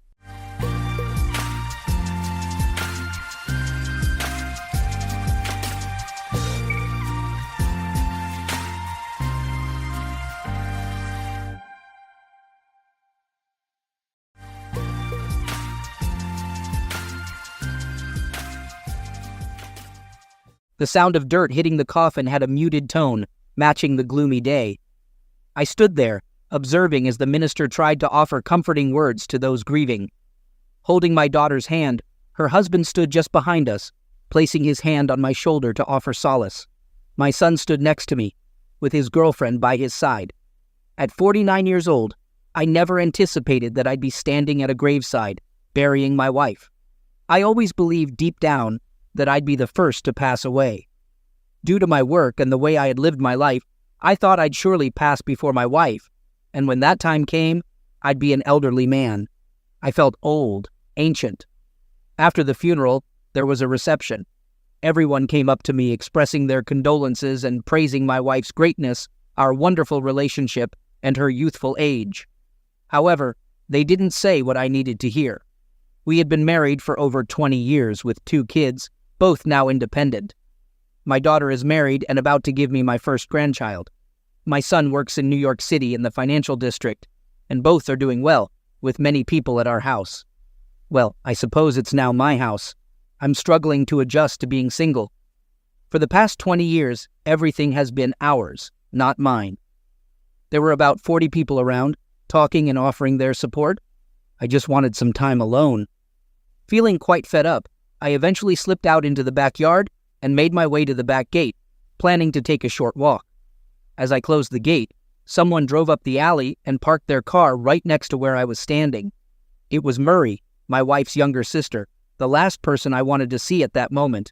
You see, I partly blamed Murray for my wife's passing away. Maybe that's not entirely fair to Murray or my wife, but in my heart, I knew that if Murray had kept her interest to herself, Brenda would still be here with me. I informed her that I was just going for a walk, mentioning that everyone was inside, and she had been brought up in conversation. I didn't smile, nor did I openly invite her. I just stated the facts as I saw them. I wanted to be away from there for sure, and I was certain Marie would try to invite herself on my walk. I should have known better, as she just brushed past me and went into the backyard. She had always been all about Murray. That's why when Murray took a sudden interest in Brenda's personal life, I became suspicious. It was out of character for her younger sister in many ways. I sighed, relieved to be free of her for the moment. There was a cloud hanging between us, and a divide that seemed insurmountable to me. Now, family or not, Murray was unwelcome around me. It's a long story about what happened, and how it all led to the funeral today. Life goes on like water in a river, always moving relentlessly forward. Okay, here is my story. This is what happened in my life. Brenda and I met after college at her workplace. I had gone to the insurance company where she worked to renew my home and car policies, and she was the agent assigned to me. I found myself finding excuses to go back after our first meeting, and somewhere along the way, I finally gathered the courage to ask her out. After several months of dating, we realized we were deeply in love with each other, so we got married. We had 2 children and a happy marriage. Until 2 years ago, I never questioned marrying Brenda. We were perfectly matched, like 2 peas in a pod. Then Murray became interested in Brenda's life. I'm sure she had good intentions. I believe Murray thought Brenda needed to branch out and grow. Everything a person could desire in someone trying to be better and more loving could be seen in Murray. She had been trying hard to help Brenda with what she saw as flaws. It began with Wednesday night girls' night out, and soon expanded to include Wednesdays and Fridays. Vincent got added to the mix. It seemed that after a while, Murray was spending more time with Brenda than I was. Of course, this was only true because Murray was taking advantage of Brenda's time when I would typically have been at home. Soon, it was all about Murray or Marie. When it became a daily occurrence, I started distancing myself from Brenda every time I tried to spend quality time with my wife. Marie seemed to be there whenever I wanted Brenda to be with me. Marie appeared more important every time I wanted to take Brenda out for dinner, often coinciding with one of the girls' nights. What had once been a communicative and open relationship became closed off and non-communicative. I couldn't express my feelings without upsetting Brenda and being accused of being hard and unfair to her younger sister. If all I was going to do was upset my wife by trying to be with her, why bother? A few months after the growing girls' night out trend began, I could see that my marriage was in serious trouble. Yet, I couldn't discuss it with my wife without her becoming defensive and angry. So I did the worst thing possible. I gave up. I spent my time doing what I wanted, and Brenda started doing her own thing. On our rare nights at home together, we felt like strangers living in the same house. Then one night, or rather it started the night before, everything fell apart. I was at home, working in the garage on a project. It was a Friday night, and Brenda and Murray had gone out for their regular Friday outing. They left the house around 6:30, and I found myself making my own supper, something I had been doing more often. Eating in the garage seemed simpler, so I prepared dinner and took it out there. Listening to my boombox as I worked and ate was soothing. I worked until 11 and then went inside. I half expected Brenda to be in bed already, but I was surprised to find she hadn't even come home yet. I noticed the phone's light flashing, indicating a new message. The message conveyed that my wife was staying at Murray's for the night because they had been out for a while, and it was too late for her to drive home safely. She mentioned she would see me in the morning and questioned the point of bothering. I couldn't help but think to myself that I rarely saw her anymore anyway, and suggested that she move in with her sister and find happiness there. I had to admit, I was upset and jealous. Murray's growing influence on my wife had led to my losing her, and I couldn't figure out how to win her back. I missed being with Brenda, our conversations, laughter, and the closeness we once shared. After listening to the message and deleting it, I overheard men's voices in the background. It seemed like a party was happening at Murray's house, with my wife there. I called Brenda's cell phone, but a man answered and mentioned she was occupied. He hung up when I told him I was her husband. I tried calling a few more times, growing increasingly frustrated. Eventually, I had enough and decided to drive over to Murray's. However, no one was home at her place.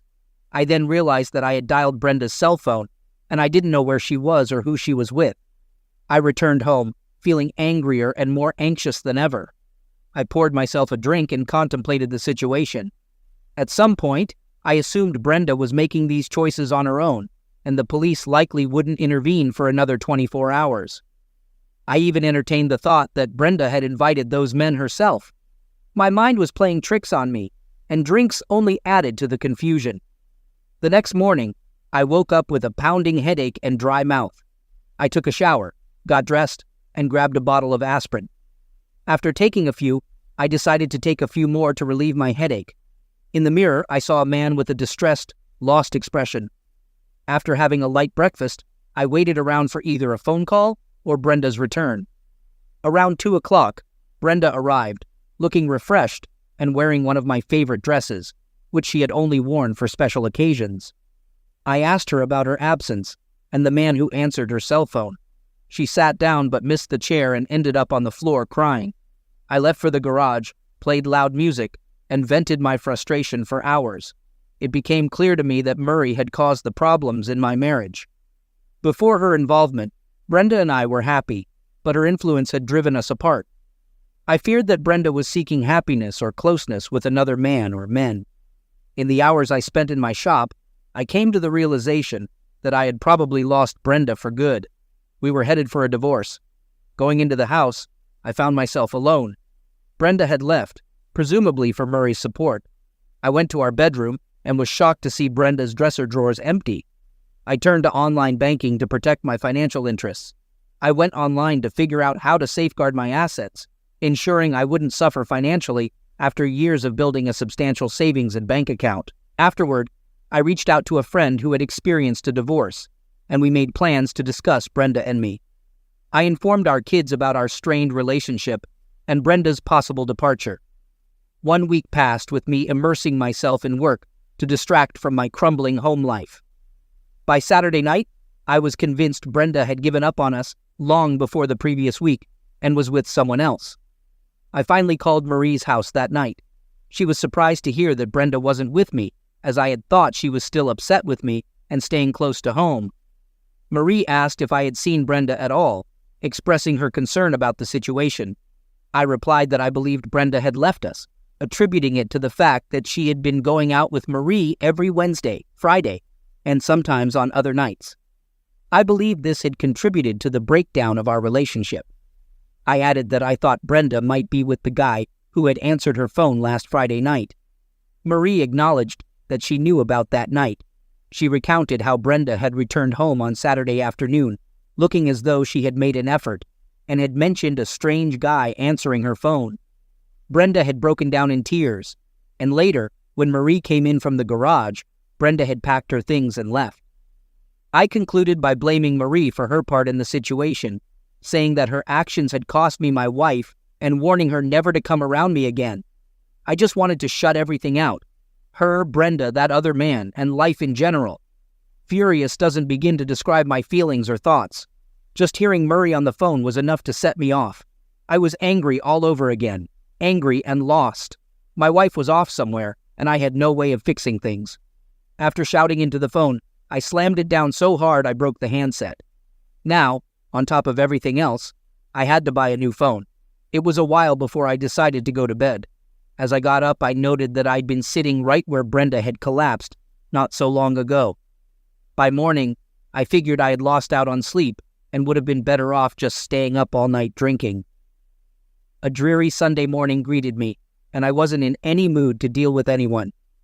Around noon, I heard a car pull up in our driveway. Looking out the window, I saw my son climbing out.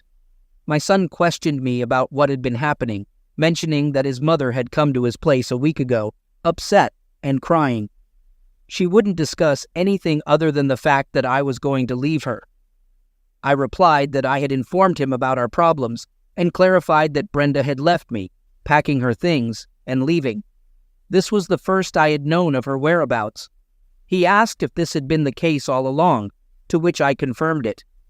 He inquired further about the situation, expressing concern and wondering if I intended to be rude with his mother. I explained that I had been exhausted and stressed, having had a week filled with worry and stress. My son had to make a long drive on a Sunday just to seek answers and understand why his mother had sought refuge at his place and wouldn't let him contact me. He mentioned that his mother had gone out with Aunt Murray the previous week and explained what he knew, including the missed phone call and my apparent anger. He asked why I had reacted that way. I provided additional details, explaining that after Brenda's message, I had called her cell phone and heard strange voices in the background. I recounted the conversation I had with the unknown man who answered and how he hung up on me after being informed that I was her husband. My son concluded that his mother had sugarcoated that part and asked if she had cheated on me. I admitted that I wasn't entirely sure what had happened, but Brenda had acted guilty about something. I hadn't spoken to her since Saturday afternoon, and I suggested that they needed to talk to each other. My son agreed to talk to his mother, but expressed doubts about whether she would. He invited me to come to his place and talk to her, ensuring I left any weapons behind. He emphasized the importance of resolving the situation, and he would follow me home, assuring that I would get there safely. During the drive to my son's place, I realized that I still had some love for Brenda, even if she had cheated on me. At that moment, I was willing to try to work things out with her. When we got to Mark's place, he parked and we went inside. His girlfriend was sitting with Brenda, and when I walked in, they both stood up, looking nervous. Brenda greeted me with a cautious, "Hi, Jeff. How have you been?" I felt my anger welling up as I wondered how she thought I had been. I started to lose control, barely managing to contain my anger in time. I blurted out, "How do you think I've been? You cheated." As I raised my voice, I noticed Brenda shrinking away from me. I had to pause and regain composure, saying, "I'm sorry. I've been okay, I guess. Drinking a bit too much lately. Confused about things, too. She appeared pale and anxious. The woman I loved, the woman I had spent most of my life with, was clearly apprehensive in my presence. It pained me deeply. My heart was breaking. I still held love for her, yet she feared me. I wondered if there was a chance to mend things. The young woman, presumably a guest, introduced herself as Jill and recognized me as Mark's father. She expressed a wish for better circumstances to meet. I shook her hand gently and responded, "Me too. I hope we can become better acquainted," although Mark hadn't told us about seeing anyone yet. I glanced at Mark with a subtle reprimand in my gaze. Jill suggested that Mark and she would give us some space to talk and offered assistance if things became difficult or noisy, citing the thin walls in the apartment building. Mark and Jill departed, leaving us to our own devices. I addressed Brenda, saying, "I suppose I need to explain things to you, Jeff. First of all, I'm so sorry, I really am."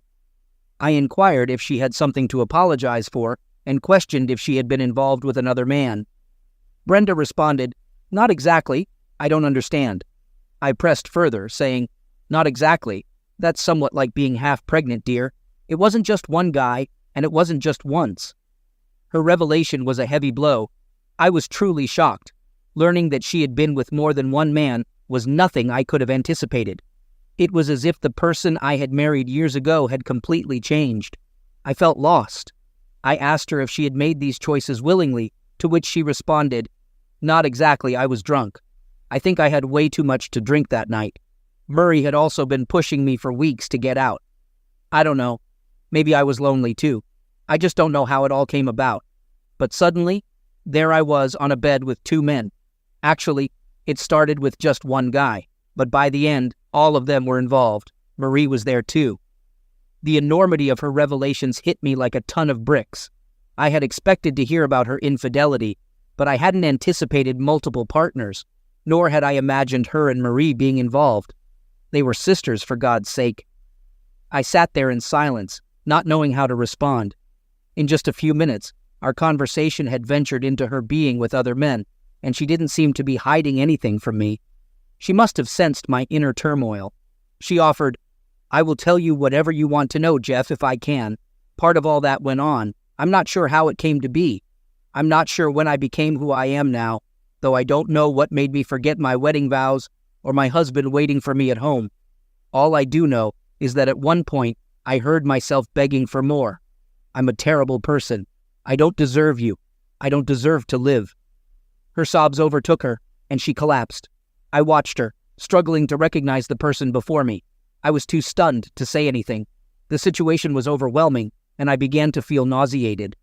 As I provided an update, I mentioned that I had started to feel ill and even vomited. After calming down and taking a glass of water, I wiped my face and returned to the kitchen table. Brenda was in tears, crying softly. I wanted to comfort her, but I didn't know if things could ever be okay again. I sat down heavily, searching for the right words without getting sick again. I confronted her, asking, "So you and Murray's nights out were for scouting for men, Ben?" Brenda clarified, "No, that never happened before. We had gone to a new club. I told you that I had been drinking too much. Anyway, these guys were buying us drinks and dancing with us. They complimented us and made me feel beautiful and playful. Then the next thing I know, I called you and left the message that I was too drunk. And then we went to their place. Lately, I hadn't been paying attention to you." Frustrated, I raised my voice as she seemed to suggest that it was my fault. "Are you hearing yourself? Brenda, you're the reason. You and your sister, you haven't been letting me even try. I've tried to get you to go out with me, but you've been claiming that you and Murray needed to be together. Not only that, but you told me in the message that you were at Murray's. Brenda, you lied to me." Brenda explained, "No, at the time I thought we were going to Murray's, but the men wanted to take us to their place first, just for a minute. So one of them needed to pick something up, and we never thought it would be a problem. We ended up staying there, though. If only I hadn't thought you should have paid more attention to me, I might have been better prepared to fend off what happened." I couldn't help but raise my voice again, feeling frustrated by her insinuation that it was my fault. "I haven't been paying enough attention to you lately. Again with that. God damn it. Need I remind you that you've been the one ignoring me? You're the one who has been going out with Murray every Wednesday, Friday, and Saturday night. Always Murray this and Murray that. You've been pushing me away while taking up with her, to me. You're the one who has been pushing me out of your life." From the change in her eyes, it seemed like she suddenly realized she couldn't place all the blame on me for what she had done. Brenda acknowledged that she hadn't fully realized the extent of her actions until now. She admitted that I hadn't been paying much attention to her because she had been spending a lot of time with Murray, which had understandably upset me. Brenda clarified that she didn't enjoy being in this situation, even though I had previously expressed my frustration. She assured me that she had never labeled me as a derogatory term or treated me as such. She went on to explain that something within her had snapped that night, and she had discovered a newfound enjoyment in her experiences with those other men. The different tastes, textures, sizes, and combinations were intriguing to her. Brenda confessed that some of these experiences were things she had wanted to explore with me but hadn't been able to communicate. She realized that she had become deeply engrossed in this situation and had lost me in the process. Recognizing the gravity of her actions, she expressed a deep desire to make amends. Her eyes reflected a newfound hope as she offered to do anything to rebuild our relationship. Brenda wanted to remain married, stop going out without me, and be a devoted, stay-at-home wife, willing to meet any expectations I had. I expressed my concerns about her commitment, questioning whether she would revert to her previous behavior once things settled down. I pointed out how she had driven a wedge between us by spending so much time with Murray, causing me to feel ignored and avoided. I was bewildered by my own actions and why I had allowed this to happen. As my voice grew louder and anger bubbled up within me, Mark and Jill entered the kitchen, offering a timely intervention. Mark proposed that we take a short break, allowing me to vent to Jill while he and Brenda had a conversation. During our walk, Jill empathized with my anger and acknowledged my right to feel that way. She explained that Brenda genuinely felt remorse for her actions and the potential damage to our marriage. Jill believed that drinks had played a significant role in the situation.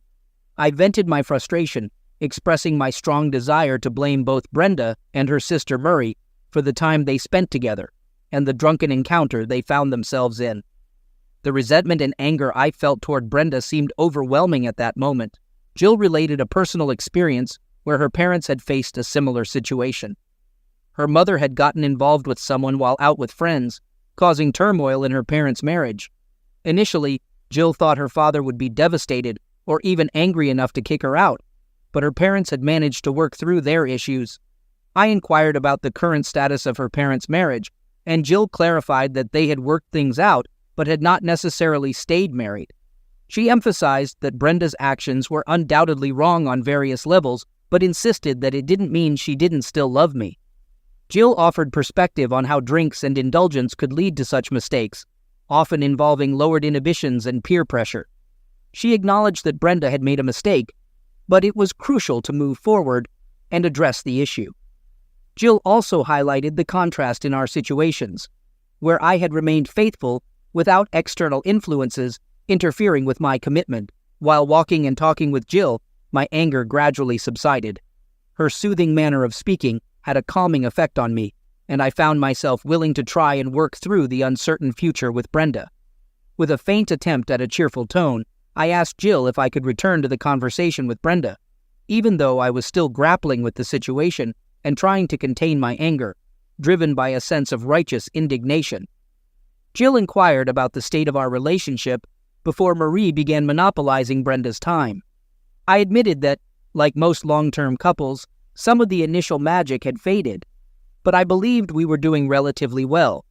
However, I acknowledged that I might not have taken Brenda out often enough, possibly taking her for granted. The presence of Murray had driven a wedge between us, making Brenda decline or get upset when I tried to spend time with her, leading to our gradual drift apart. Jill probed further, asking about the small gestures like bringing Brenda flowers, spontaneous compliments, and making love. I clarified that our bed life was fine, but acknowledged that I might not have been as romantic as I should have been. Jill emphasized the importance of keeping the romance alive and that couples should keep each other close through small gestures. Feeling defensive, I raised the possibility that Jill might be taking Brenda's side. I argued that it wasn't entirely my fault, and that Brenda locked me out after she knew I was trying to make amends. I insisted that, despite my grievances, I had never considered being with another woman, because I loved Brenda too much to betray her in that way. Jill encouraged me to go back and have a direct but calm conversation with Brenda. She reminded me of my own assertion that I loved Brenda too much to cheat on her. She advised me to talk things out, suggesting that love might rekindle, allowing us to move past this ordeal. Upon returning to Mark's place, I found Brenda clear-eyed and waiting for us. Brenda expressed uncertainty about our current situation, indicating her desire to be with me, but questioning whether I would accept it. I inquired about what she meant, and she admitted to her infidelity, describing it as a one-time occurrence that would never happen again. Brenda acknowledged the need for us to address her unfaithfulness and rebuild trust. She asked if I could accept her realization of the wrongdoing and sincere apologies, wondering if we could move forward from there. I conveyed my feelings to Brenda, explaining that her infidelity had hurt me deeply, especially given the circumstances in which it occurred. I mentioned that it was challenging for me to accept what had happened, particularly the involvement of multiple individuals, including her sister. I also shared my frustration with Brenda about my efforts to repair our relationship and how she had initially resisted giving me a chance. I admitted my own shortcomings, recognizing that I might not have put enough effort into our relationship. Brenda acknowledged her significant mistake and expressed remorse, acknowledging that she couldn't change the past and that all she could do was hope for my forgiveness and trust in the future. She understood that the roles reversed would be equally challenging for her. Brenda further explained that her actions that night were influenced by drinks and the allure of a deep, dark fantasy, which she regretted deeply. She expressed her apologies for losing control. I then proposed the idea of a trial separation, which caused Brenda to shed tears. I noticed that she might have expected a more severe reaction from me. I admitted that I still loved her and didn't want to lose her without a fight. However, I also realized that harboring such negative thoughts could lead to revenge, which I wanted to avoid. Jill interjected and strongly advised against a trial separation, sharing her parents' experience as an example of how it often led to divorce. She suggested that we should separate within the same house, allowing us to work through our issues together. I appreciated the wisdom in Jill's words and the potential consequences of my thoughts and actions. I questioned whether I could let Brenda back into my life and how to deal with the anger I felt. Mark expressed concern about my anger and whether Brenda would be safe around me. I acknowledged my anger and potential for bad actions. Jill emphasized that, based on her parents' experience, we needed to confront the situation together rather than separately. She recognized it wouldn't be easy, but suggested that trying to work things out within the same house might be the best way to determine the future of our relationship. I appreciated Jill's advice, but questioned whether she fully grasped the situation, and I needed time to consider our options. The week of separation had taken a toll on our relationship, and I didn't want to make a decision under pressure. I informed Brenda that I needed time to think and asked Mark to take her to a motel temporarily. I promised to give my decision the next morning. Upon my return the following day, I noticed that Brenda, Mark, and Jill appeared exhausted and somber. It was clear that none of them had rested. I knew I had to convey my decision. I suggested that Brenda should come home, albeit with a warning that I might get angry and raise my voice at times. I mentioned that we could work things out by staying in separate rooms within the same house, in our bedroom and a guest bedroom. Brenda seemed relieved but also apprehensive, and I could sense the shattered trust in our marriage. Brenda raised the idea of counseling, to which I responded that we could consider it, but we already had counselors in Mark and Jill. She clarified that she meant professional counseling, and I agreed that we should seek individual and couples counseling starting the next day. As Brenda prepared to leave with me, she inquired about my car's location. Mark volunteered to get it from the local parking garage. To our surprise, Mark revealed that he had proposed to Jill, and she accepted. We welcomed Jill into the family and wished them happiness. We left for home together, the journey filled with silence and tension, and the subsequent week was marked by anxiety. We started counseling the following week. After 8 months of counseling, we decided to move forward on our own, having worked through the pain and nightmares of the past. One day, Brenda returned from the doctor with distressing news. She was seriously ill, with cancer that had spread to various parts of her body. I tried to reassure her, but couldn't shake her sense of dread. We now faced a new challenge, dealing with Brenda's illness. Despite our efforts to remain positive, Brenda's health declined. When she passed away, she was surrounded by her children and me. I acknowledged my lingering resentment towards Marie and the time we lost in the aftermath of Brenda's mistake. Our preoccupation with that situation might have delayed the discovery of her cancer.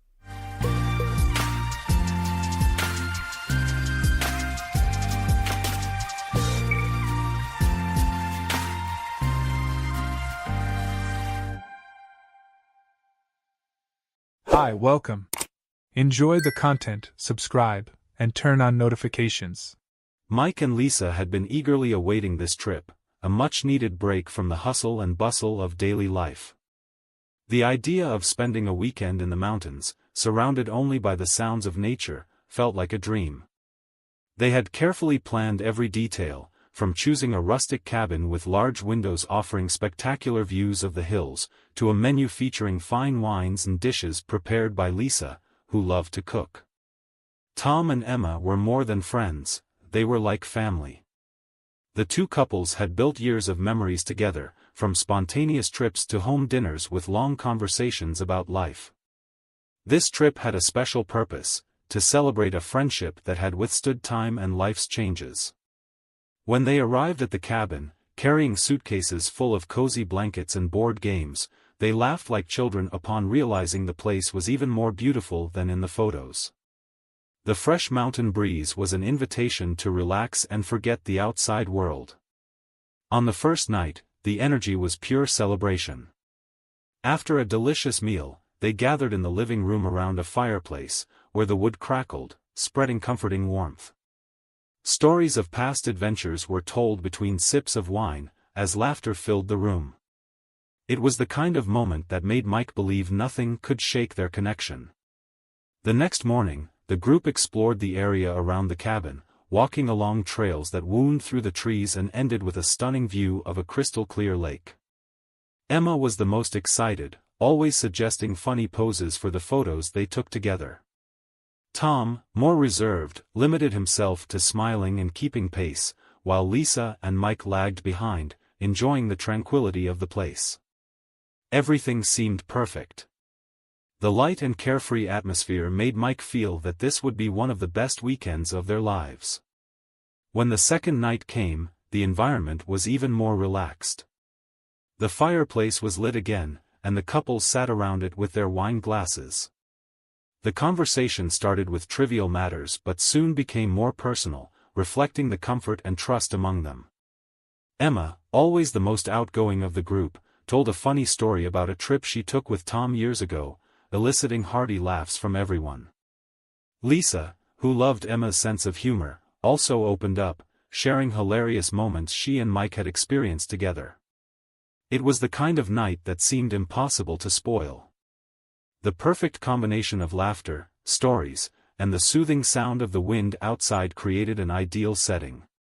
Mike, sitting on the sofa with Lisa by his side, looked around and felt grateful for that moment. To him, the trip was fulfilling exactly what it promised, strengthening the bonds with their friends and providing a welcome break from routine. Little did he know that soon, a single sentence would completely change the dynamics of that night and shake the foundations of what he believed to be a solid relationship and an unshakable friendship. Emma leaned forward slightly, resting her elbow on the arm of the sofa, and with a mischievous smile lighting up her face, she uttered the sentence that, in an instant, completely changed the room's atmosphere. What if we swap partners for a night? The room, which moments before was filled with laughter and warmth, seemed to freeze in time. Mike felt a chill run down his spine, as if the air had suddenly become heavy. He laughed, trying to disguise the awkwardness. "Oh, sure, Emma, very funny," he replied in a tone that sought to normalize the situation. However, Mike's forced laughter met only the awkward silence of Tom, who avoided looking at anyone. Emma's smile, on the other hand, remained, as if she expected the idea to be taken seriously. And then the unexpected happened. Lisa, next to Mike, let out a light laugh and said with an enthusiasm he didn't recognize, "Wow, what a fun idea. Let's do it." Mike's heart sank. Those words, spoken by his wife with a surreal naturalness, hit him like an avalanche. He looked at her, hoping to find a playful expression, a look that would confirm it was just a harmless tease.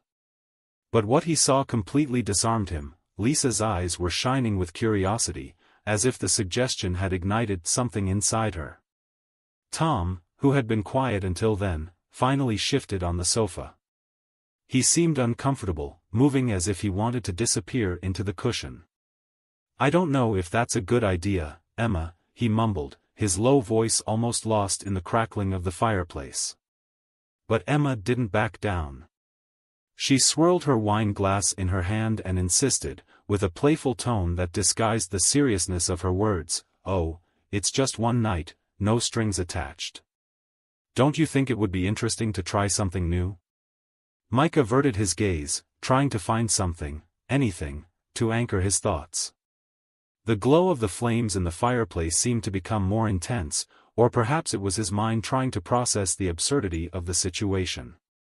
He knew he needed to react but felt as if he were trapped in a slow-motion nightmare. Each passing second seemed to amplify the discomfort hanging in the room. Finally, he took a deep breath and, with a forced smile, tried to steer the conversation in another direction. "Well, I think we've had enough wine for tonight, huh? Maybe it's time to rest." His attempt to end the subject was a failure. Lisa, apparently excited about the idea, turned to him, placing her hand on his arm. "Mike, didn't you say you wanted to try something different in our relationship? Maybe it would be fun, something out of the routine." Those words hit him like a punch to the stomach. Since when was Lisa dissatisfied with their routine? He had never imagined that his wife, the woman he believed he knew deeply, could even consider something like that. The room seemed smaller now, and every face there seemed to carry secrets he didn't know. Mike stood up abruptly, mumbling something about needing a moment, and headed toward the bedroom. As he walked down the hallway, he could hear fragments of the conversation continuing in the living room.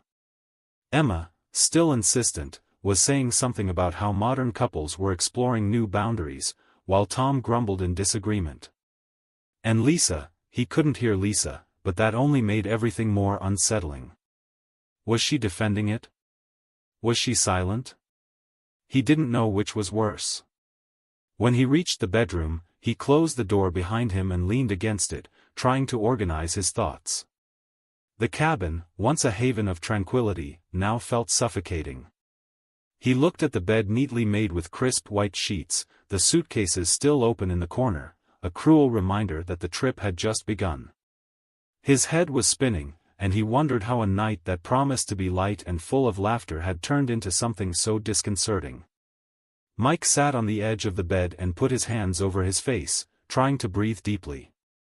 He needed answers, he needed to understand what was happening with Lisa, with Emma, with everyone there.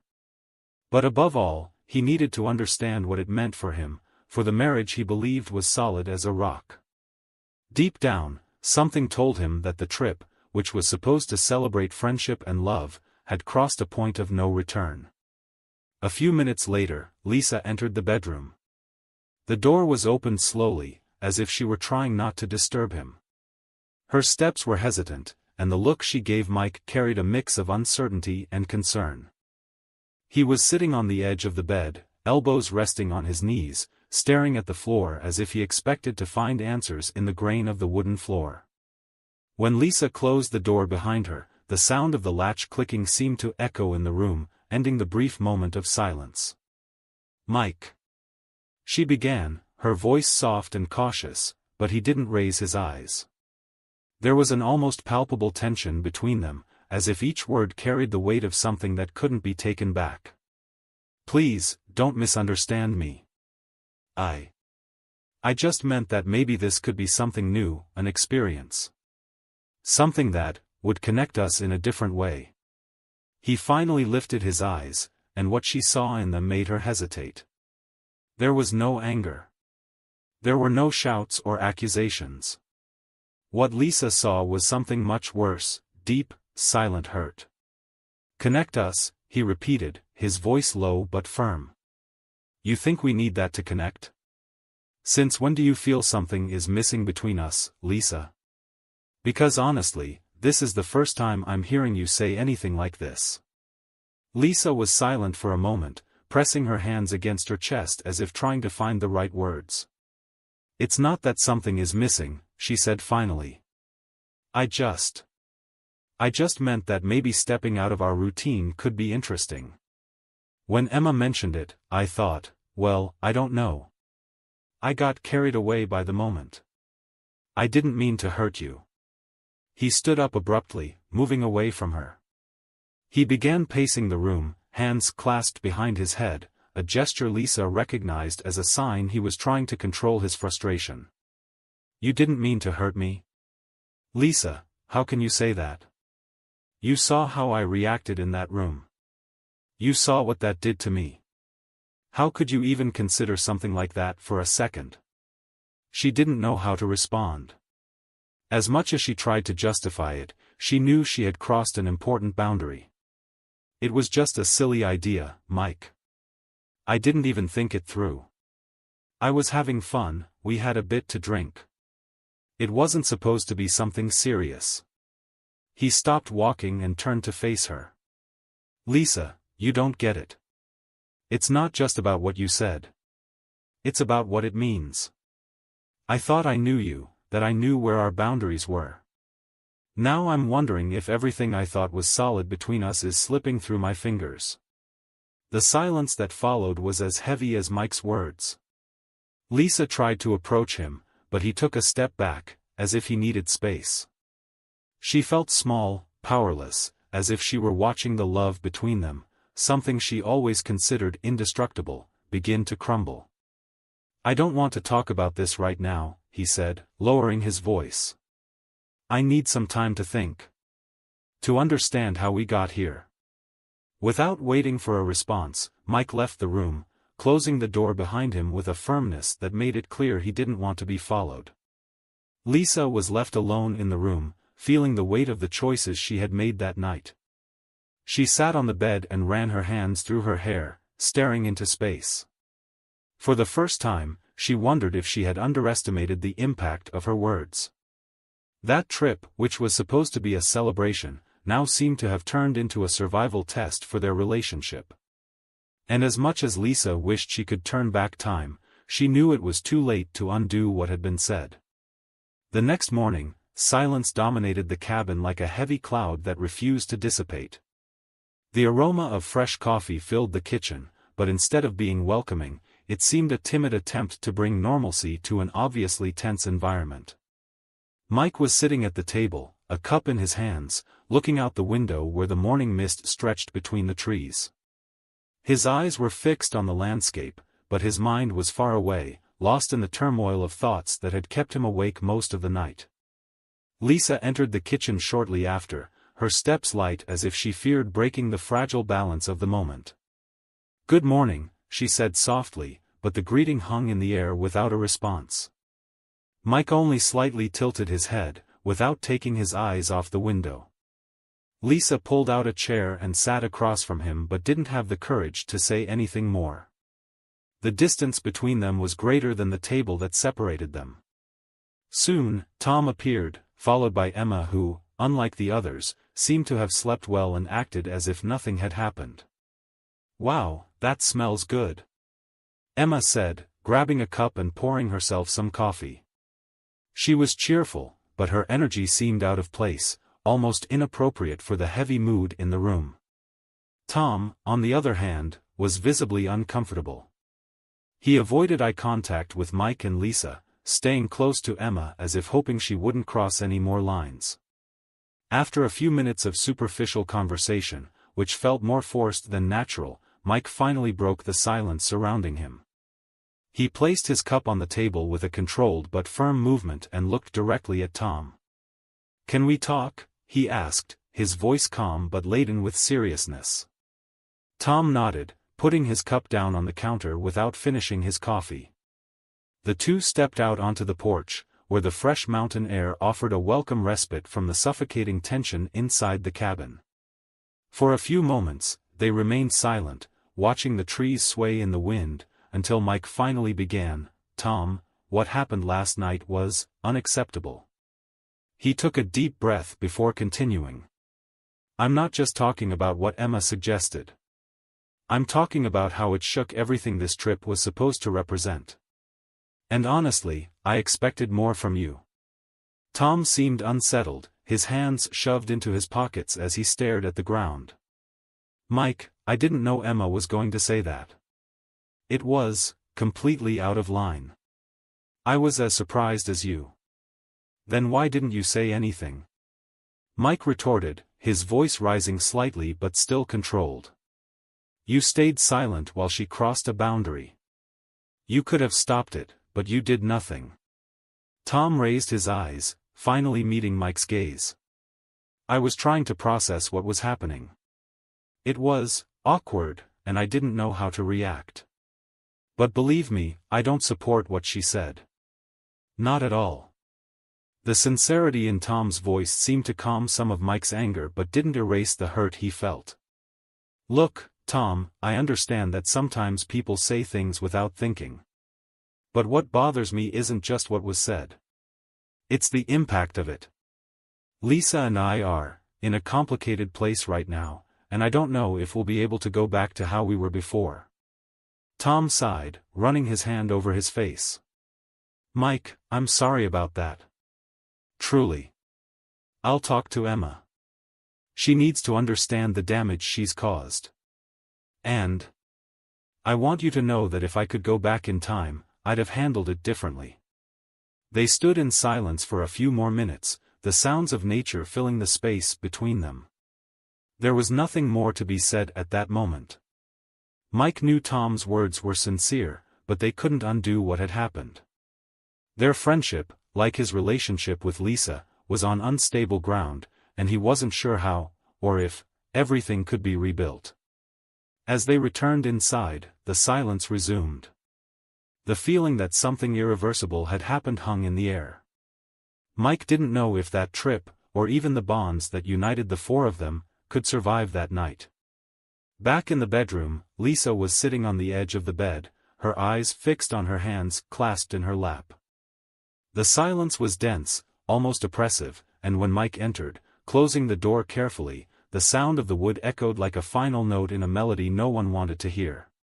He leaned against the door for a moment, taking a deep breath before finally speaking. "I talked to Tom," he said, his voice calm but laden with emotional exhaustion. Lisa looked up, trying to decipher what he was feeling, but Mike seemed closed off, like an impenetrable fortress. He didn't know Emma was going to suggest that. "But that doesn't change the fact that all of this is affecting us." Lisa stood up slowly, taking a few steps toward him. "Mike, I know I messed up," she said, her voice trembling slightly. "I should have realized how wrong that was, how you'd feel. I don't know what got into me at the time. It was like I wanted to seem cool, fun. I didn't think about the consequences." He averted his gaze, running his hand through his hair in a gesture of frustration. "Cool," he repeated, his voice harsher now. "Lisa, this isn't about being cool. This is about respect. About boundaries. How did you not see that this would hurt us?"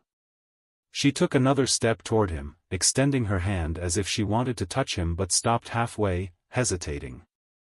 "I see that now, Mike. I saw it the moment you walked out of the room last night. And I hate myself for it. But please, give me a chance to fix this."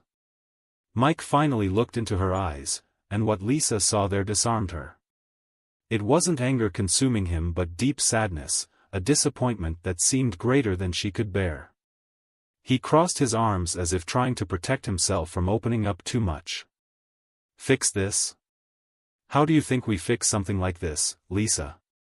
It's not just about what happened last night. It's about what it represents. I thought we had a solid foundation. That we knew who we are to each other. Now I'm here, questioning everything." Her words hit Lisa like a blow. She knew Mike was hurt but hadn't imagined he was so lost regarding them. "Mike, I never wanted you to feel this way. You're everything to me. Everything. And maybe yesterday, I was trying to compensate for something I didn't even know I felt. I wanted something new, something to take us out of our routine. But I chose the worst possible way." He frowned, confusion mixed with pain in his eyes. "And you thought that was the right way? Swapping us, Lisa? Our intimacy, our trust, as if it were something disposable? That's what you think our marriage needed?" She finally took the step she'd been avoiding and held his hand, squeezing it tightly. "No. That's not it, Mike. I was stupid. I got carried away by a stupid idea. Please, listen to me. I love you. And I'm willing to do anything to show you that."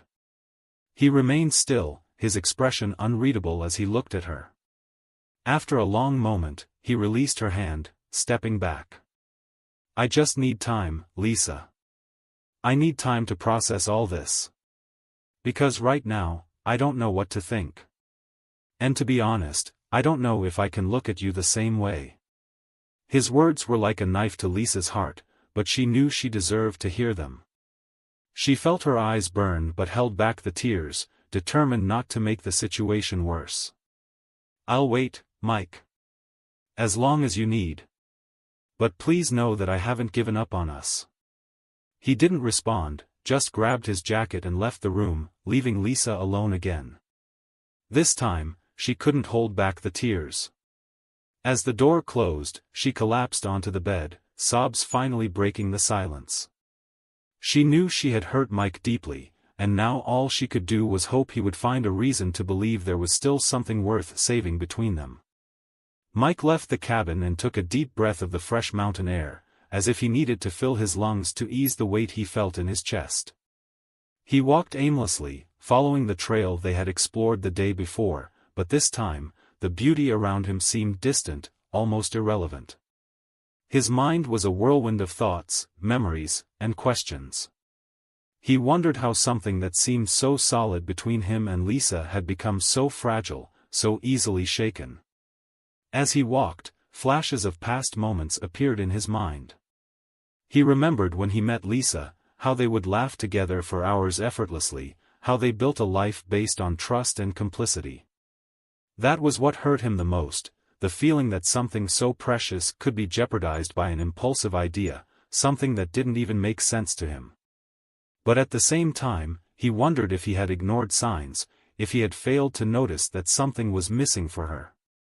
The trail ended in a clearing that led to a cliff, offering a wide view of the mountains.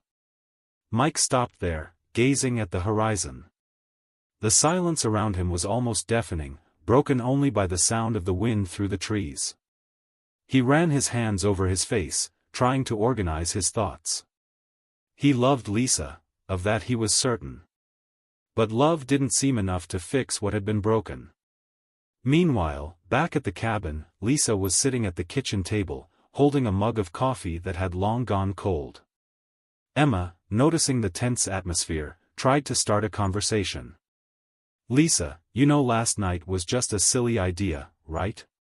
I didn't mean to cause all this drama."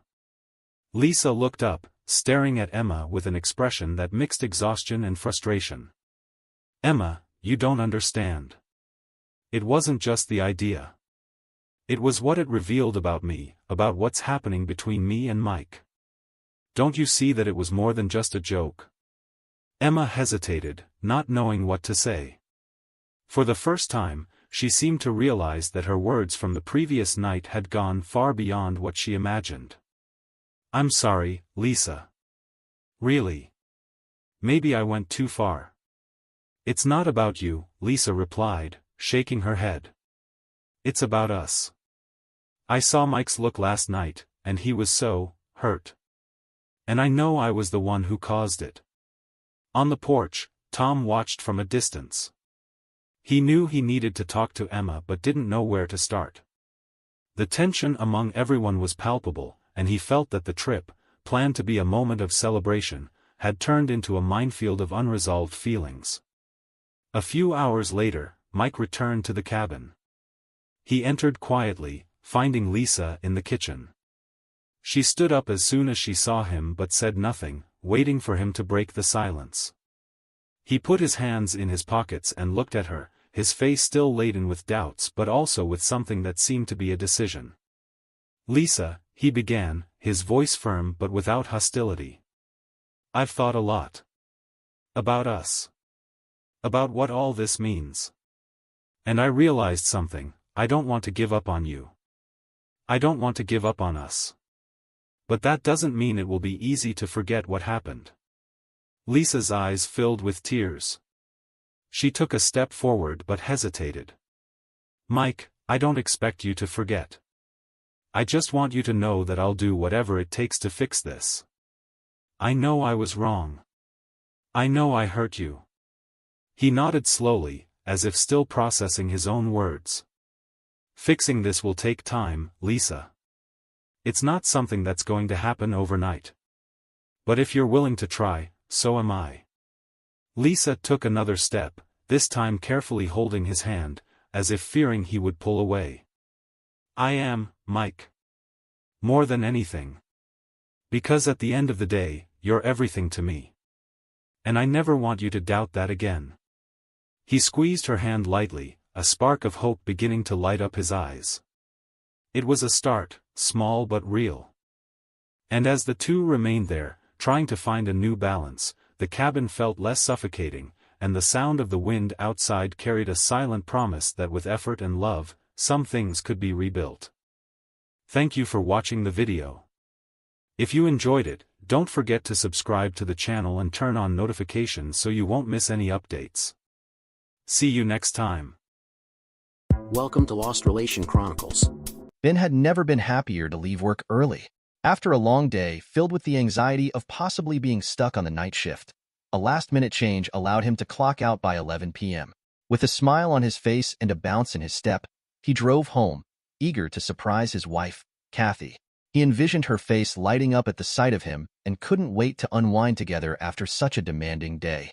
Thinking Kathy would be surprised since she believed he wouldn't return until morning, he picked up a bottle of wine and a bouquet of flowers on the way.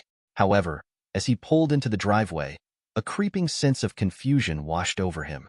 Kathy's car was missing from the garage, and the house was dark. Everything felt off. At first, he shrugged it off, assuming she had run out for a late-night errand. But when he stepped inside, the silence felt unsettling. No lights were on, and there was no sign of Kathy anywhere. Where could she be? Ben muttered to himself, pulling out his phone. He dialed Kathy's number, tapping impatiently on the counter as he waited for her to pick up. Finally, she answered, but her voice sounded flat, almost annoyed. "Hey, Kathy, where are you?" "I got off work early," he said, his excitement fading. A long pause followed, and then Kathy's cold and dismissive tone came through. "I'm not coming home tonight." Ben blinked in confusion. "What do you mean you're not coming home? Should I repeat myself?" Kathy snapped, irritation clear in her voice. "You didn't understand the first time." His heart began to pound. "Kathy, what's going on? Why aren't you coming home?" "I've got some urgent work to take care of," she replied coolly. "Just don't bother me, okay? I'll be back tomorrow." Standing there with the phone pressed to his ear, Ben felt a wave of unease wash over him. Something was wrong. Kathy had never acted like this, so cold and dismissive. His initial confusion shifted to anger as he listened to her disinterested tone. "Kathy, this is ridiculous. Why are you being so disrespectful?"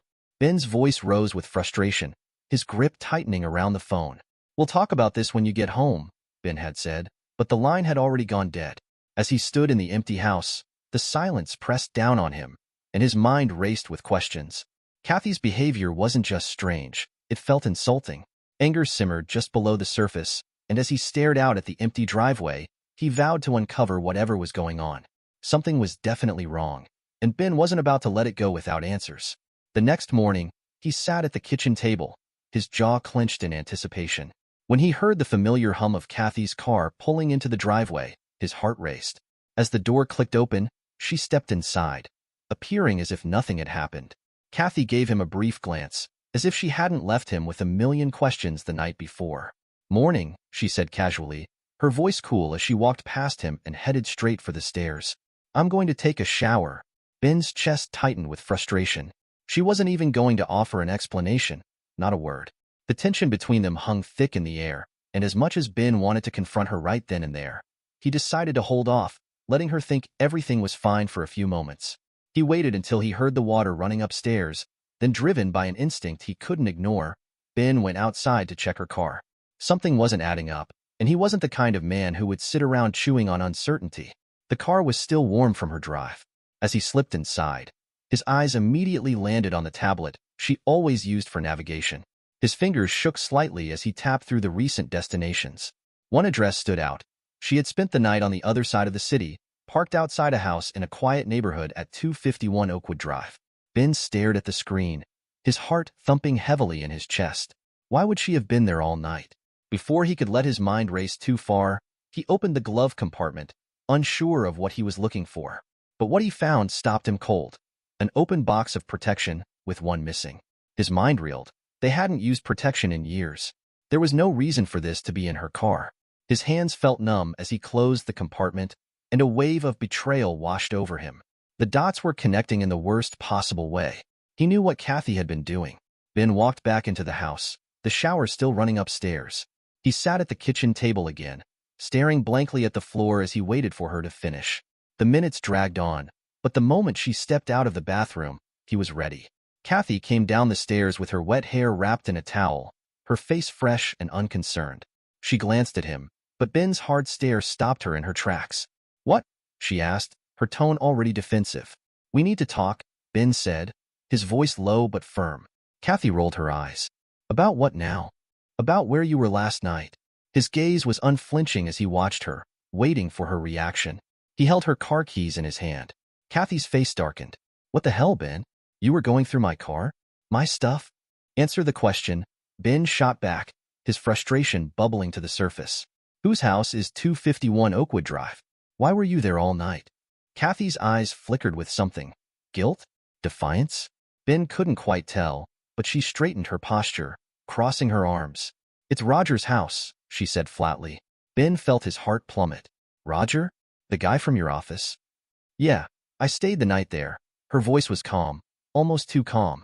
Ben clenched his fists, trying to keep his temper in check. "You think I'm an idiot? You spent the night at another man's house. I find protection in your car, and you want me to believe nothing happened?" Kathy's eyes narrowed. "So what if I stayed there?" "It's not what you think." "Then what the hell is it?" Ben's voice rose with anger. "Tell me, is he your lover?" Kathy exhaled slowly, her defensive tone softening. "No, Ben. Roger's not my lover." Ben glared at her, his patience wearing thin. "Then why were you at his house? And don't tell me some ridiculous lie. I deserve the truth." Kathy finally dropped her arms, her irritation shifting to something colder. "Look, I had some problems at work, okay? Roger helped me out. He covered for me in front of our bosses. If he hadn't, I might have lost my job. I went over there to thank him." "Thank him?" Ben's eyes burned with disbelief. "So what? You slept with him out of gratitude?"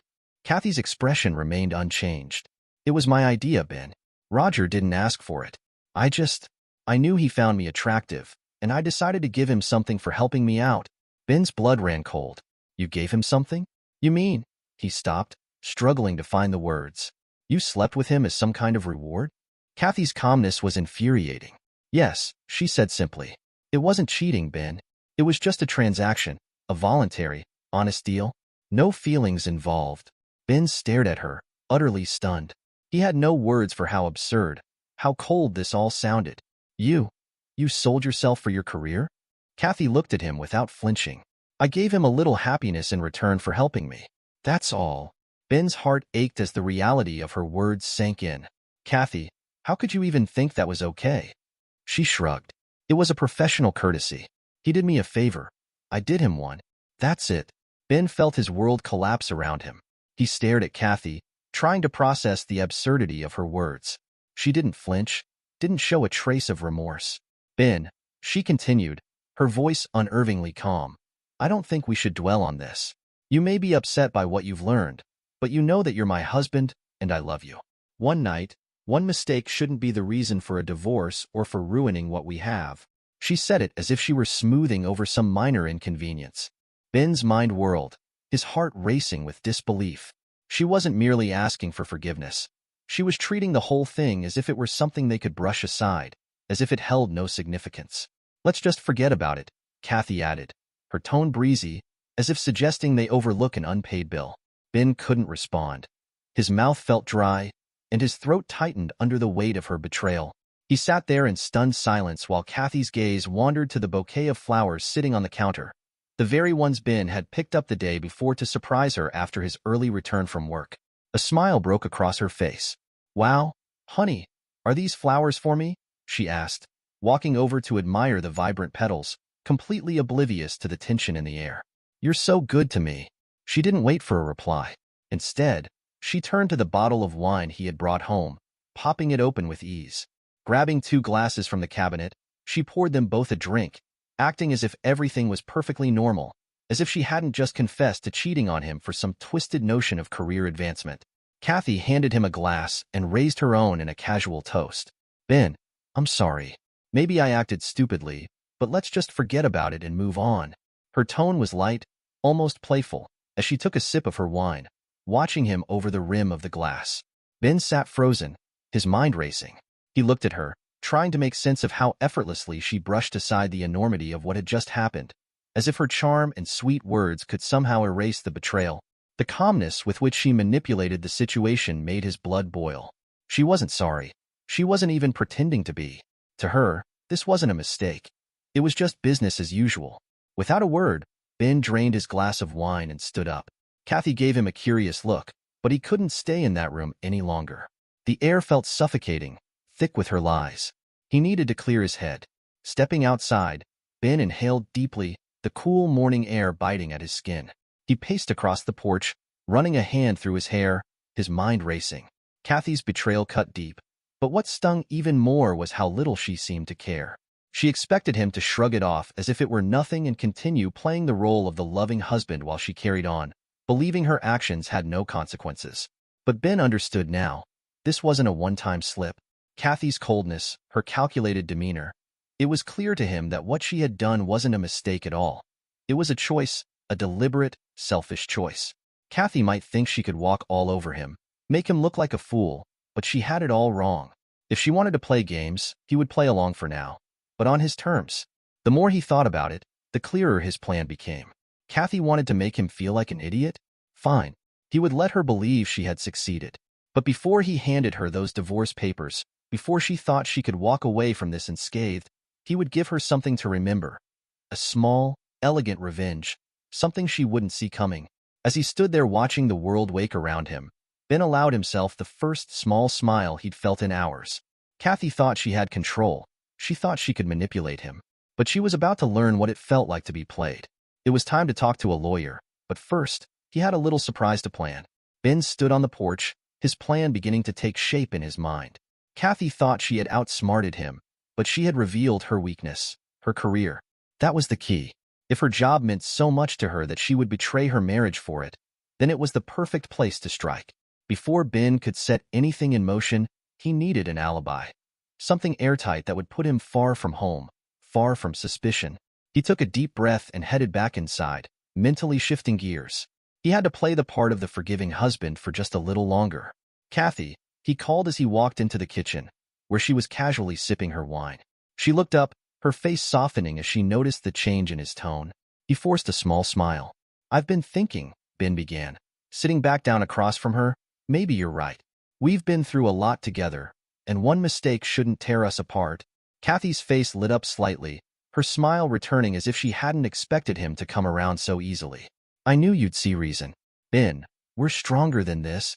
He nodded, pushing down the resentment bubbling inside him. "Let's move on. I don't want to lose what we've built." Kathy reached across the table and took his hand, giving him a warm look as though everything had fallen neatly back into place. But Ben was already thinking ahead. She was playing right into his hands. The next morning, Ben went to work determined to make the next move. He headed straight to his boss's office, knocking on the door before stepping inside. When John, His manager waved him in. Ben found him leaning back in his chair, clearly not expecting anything out of the ordinary. Ben, what's up? John asked. I need a favor, Ben said, trying to sound casual. I'd like to request a business trip to our production site in the next city. I think it's time for an inspection, and it would be good to get away for a bit. John raised an eyebrow.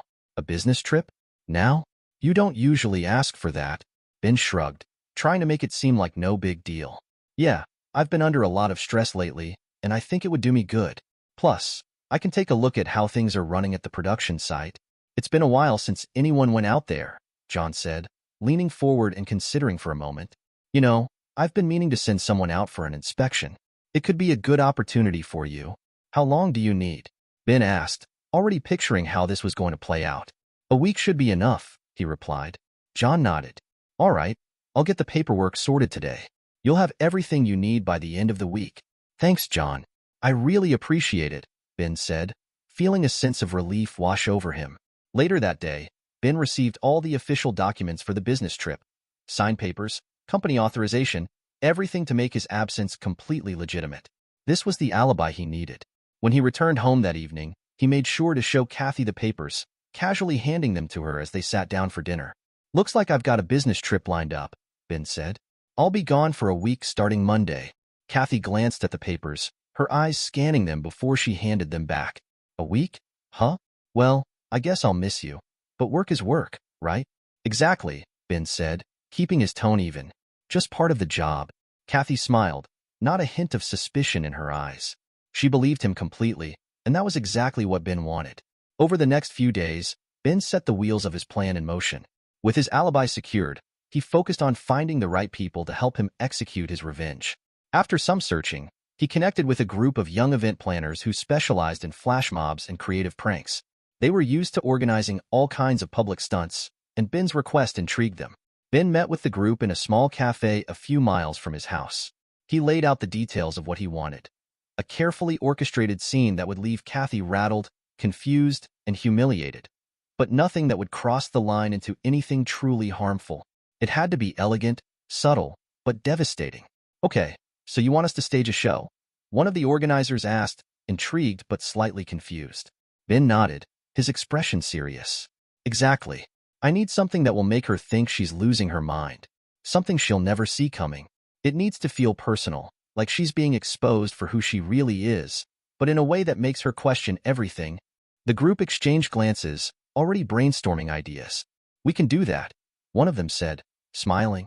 We've done this sort of thing before, and trust me, if you want her to feel the heat, we can deliver.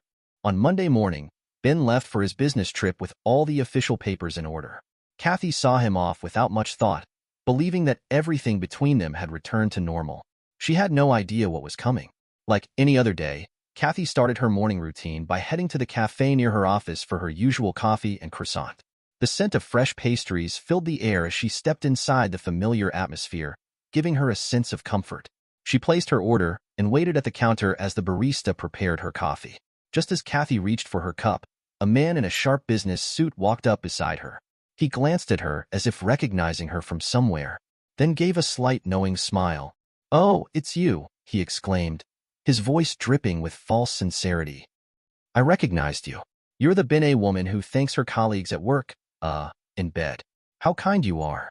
Kathy froze, the words hitting her like a slap. She stared at the man, her heart racing. "Excuse me," she stammered, utterly confused. The man chuckled, his expression serious, but laced with unsettling amusement. "It's just so generous of you, really. Not many people would be that giving to their coworkers." With that, he turned and walked away, leaving Kathy standing there, stunned. She stood in silence for a moment, trying to process what had just happened. Surely, this was some kind of mistake. Maybe he had confused her with someone else. Shaking it off, she quickly grabbed her coffee and croissant and left the cafe, her mind spinning but determined to move on. The next day, Kathy found herself back at the cafe, though the strange encounter from the previous morning lingered in her mind. She was trying to forget it. People made weird comments all the time. It didn't mean anything. As she approached the counter to place her order, an elderly gentleman dressed impeccably shuffled up beside her.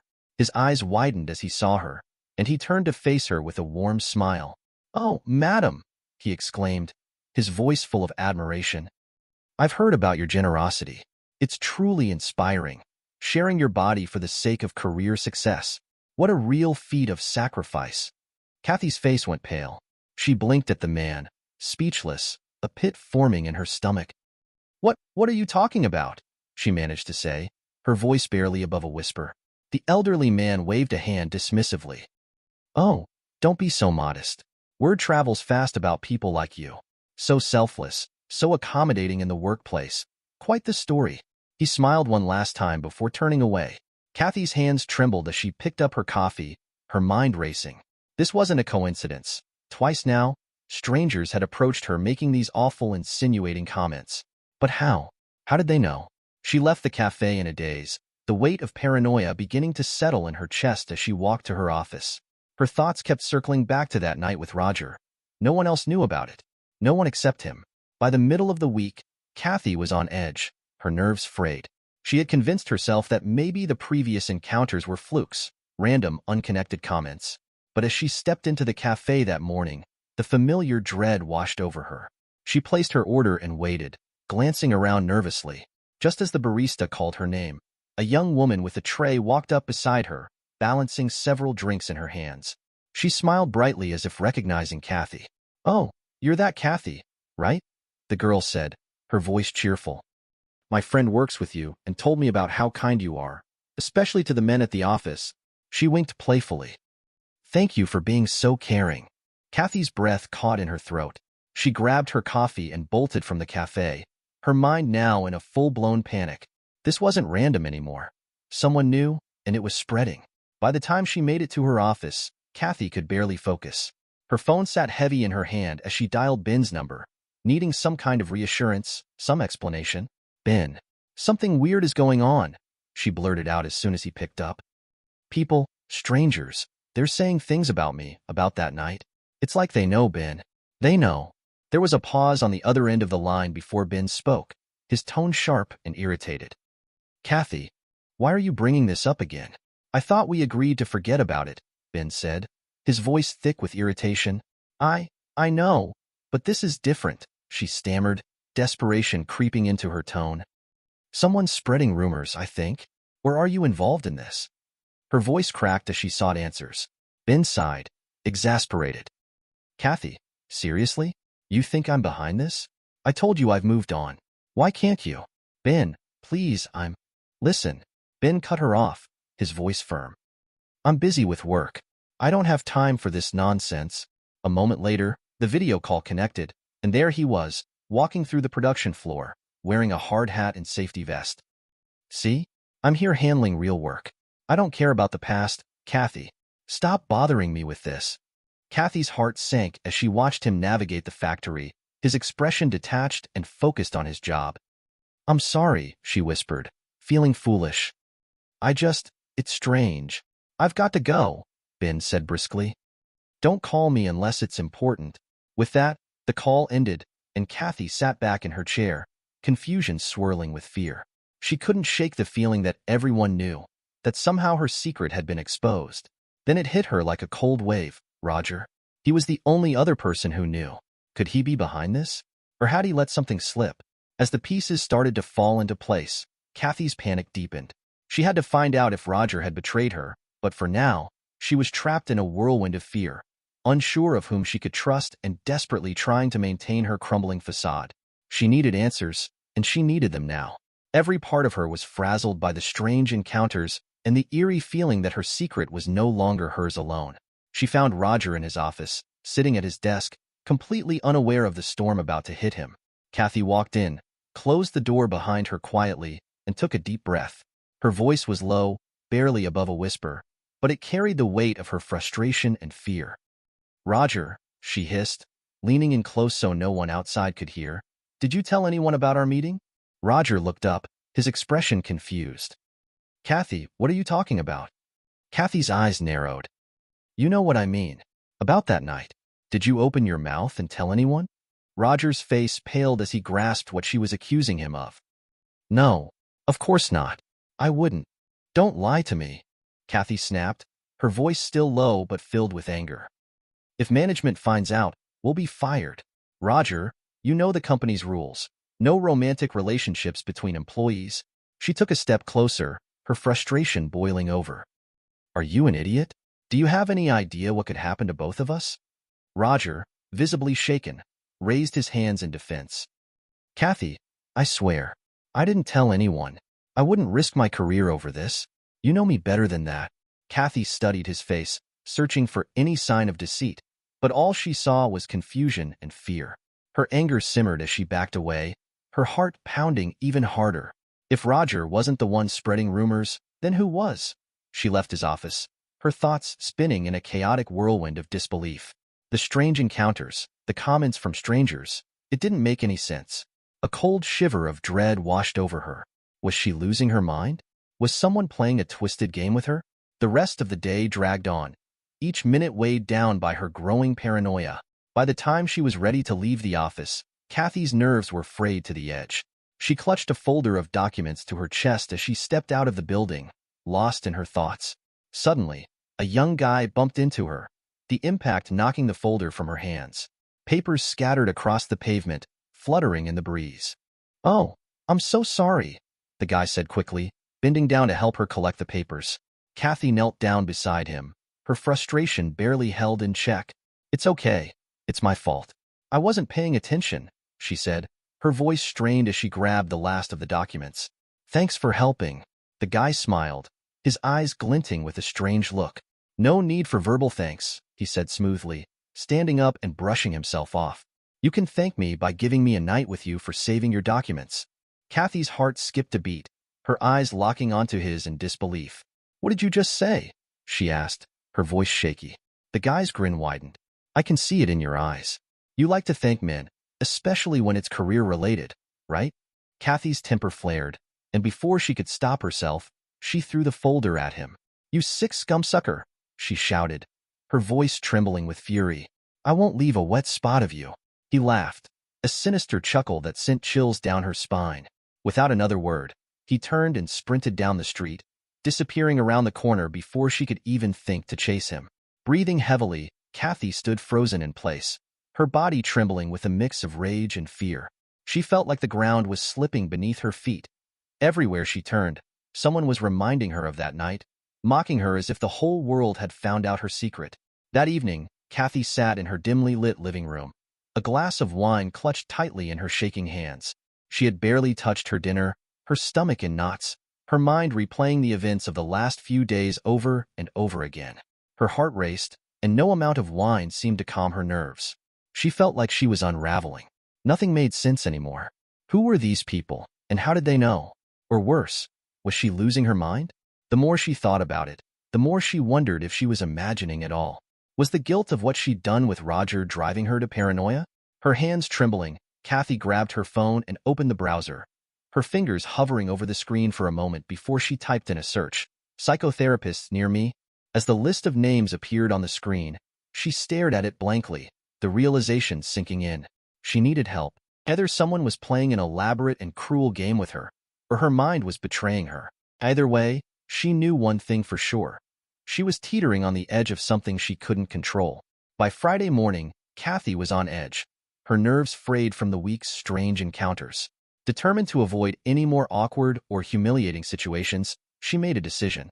No coffee stop, no lingering on the street. She headed straight for the office, hoping that throwing herself into work would calm her down. She needed to forget the past few days and focus. Maybe, just maybe, this day could pass without incident. By the time the other employees started trickling into the office, Kathy was already at her desk, furiously typing away. As the hours passed, a strange sense of calm washed over her. For the first time in days, she felt like she was regaining control. The office buzzed with the usual morning chatter, and Kathy breathed a small sigh of relief. Finally, she thought, some peace. But that peace didn't last long. About an hour later, just as she was starting to feel normal again, the office door swung open, and a courier walked in, holding a massive bouquet of red roses. The sight immediately drew attention, heads turning from all corners of the office. The courier, seemingly oblivious to the tension in the air, made his way to the middle of the room and loudly announced, "Delivery for Kathy." The words hit her like a shockwave. Kathy's stomach twisted into knots as she stood up, already feeling the heat of everyone's gaze. Several of her colleagues, curious and amused, gathered around to see what was happening. Kathy approached the courier, her heart racing. "I didn't order anything," she said sharply, trying to keep her voice steady. "Why do you think these flowers are for me?" The courier gave her an innocent shrug, then pulled out a small card tucked between the roses. Clearing his throat, he began reading the note aloud, his voice loud enough for everyone in the office to hear. "For the sexiest and most divine Kathy, who made me happy that magical night. Signed, Roger." The room went silent for a split second before laughter and whispers erupted around her.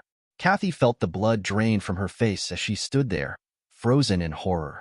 She could hear the stifled giggles of her co-workers, the murmured comments, the judgmental eyes scanning her from head to toe. It was a nightmare come to life. Without thinking, Kathy lunged forward and knocked the bouquet out of the courier's hands, sending roses scattering across the floor.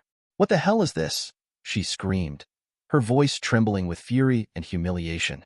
"What kind of disgusting joke are you playing?" Her colleagues, some still laughing, looked on in shock as Kathy's outburst continued. She couldn't stop herself. Her nerves had finally snapped. People whispered, exchanged glances, and a few even tried to calm her down. But Kathy was beyond reasoning. "Kathy, relax," one of her co-workers said, though the smirk on her face made it clear she wasn't taking any of this seriously. But to Kathy, it was a nightmare, and the fact that Roger wasn't even there to explain himself only made it worse. In an ironic twist, Roger was absent because he had been sent to another office at their boss's behest. As Kathy tried to catch her breath, shouting obscenities at the courier, who was now frantically backing away, the door to the boss's office flew open. Mr. Brown strode out, his face a mix of confusion and concern. He took one look at the chaos, Kathy screaming, the bouquet on the floor, and the courier practically running for the exit, and quickly stepped into the middle of it. "What the hell is going on here?" Mr. Brown demanded, his eyes darting from Kathy to the scattered flowers and the note, which he bent down to pick up. He quickly scanned the words on the card, his face hardening with each passing second. "Kathy," he said sternly, holding the note up, "what have you done? What's going on? And how are we supposed to understand this?" Kathy, still shaking with anger, couldn't seem to form a coherent response. Her mind was a blur of rage, fear, and shame. While her co-workers watched, their whispers growing louder. "Kathy," Mr. Brown pressed, his voice growing sharper. "Did Roger really send you these flowers? Are you two in a relationship? You're married, Kathy, and you know the company policy?" "No, no," Kathy screamed, her voice cracking. "This is all a setup, some kind of sick joke. I would never." But the words caught in her throat, and her hands trembled uncontrollably. Mr. Brown eyed her carefully, his brow furrowing in concern and suspicion. "Kathy," he said slowly, "you're not making any sense. You're acting irrationally. If Roger's involved in this, I need to know now. Otherwise, you're putting your entire career at risk." Kathy's heart raced as she looked around the room. The judgment, the laughter, the suspicion all closed in on her like a vice. "It's not true," she shouted again. But her voice was weaker now, less convincing.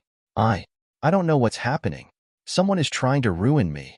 Mr. Brown took a deep breath, clearly trying to maintain his patience. "Kathy, you need to calm down." Her eyes darted wildly around the room. Her colleagues stared at her with a mix of amusement and pity, some trying to suppress their laughter, others exchanging knowing glances. It was too much. She couldn't take it anymore. Mr. Brown stood in the center of the chaotic scene, watching as Kathy trembled with rage and frustration. He could see she was on the edge of a breakdown, her face pale, her hands shaking. He knew he had to diffuse the tension, not just for Kathy's sake, but for the entire office, which was now buzzing with whispers. With a forced smile, Mr. Brown raised his voice, trying to sound casual. "All right, everyone, enough staring. Let's get back to work. What kind of joke is this anyway?" He attempted to inject some lightness into the situation, his cheerful voice deep and playful, hoping to soften the mood. "Kathy, calm down," he added, still smiling. "Why don't you take a couple of days off? We'll figure this out. You and Roger can take a lie detector test if it'll clear things up. No one will doubt your integrity. Trust but verify, right?" He chuckled, clearly not serious, hoping to break the tension and brush the whole thing off as a misunderstanding. But what Mr. Brown didn't realize was that Kathy was already far beyond reason. At his words, something inside her snapped. "Yes, I slept with Roger," she screamed, her voice raw with fury and humiliation. The entire office went dead silent. I rode him like a young stallion, and I enjoyed every second of it. And all of you?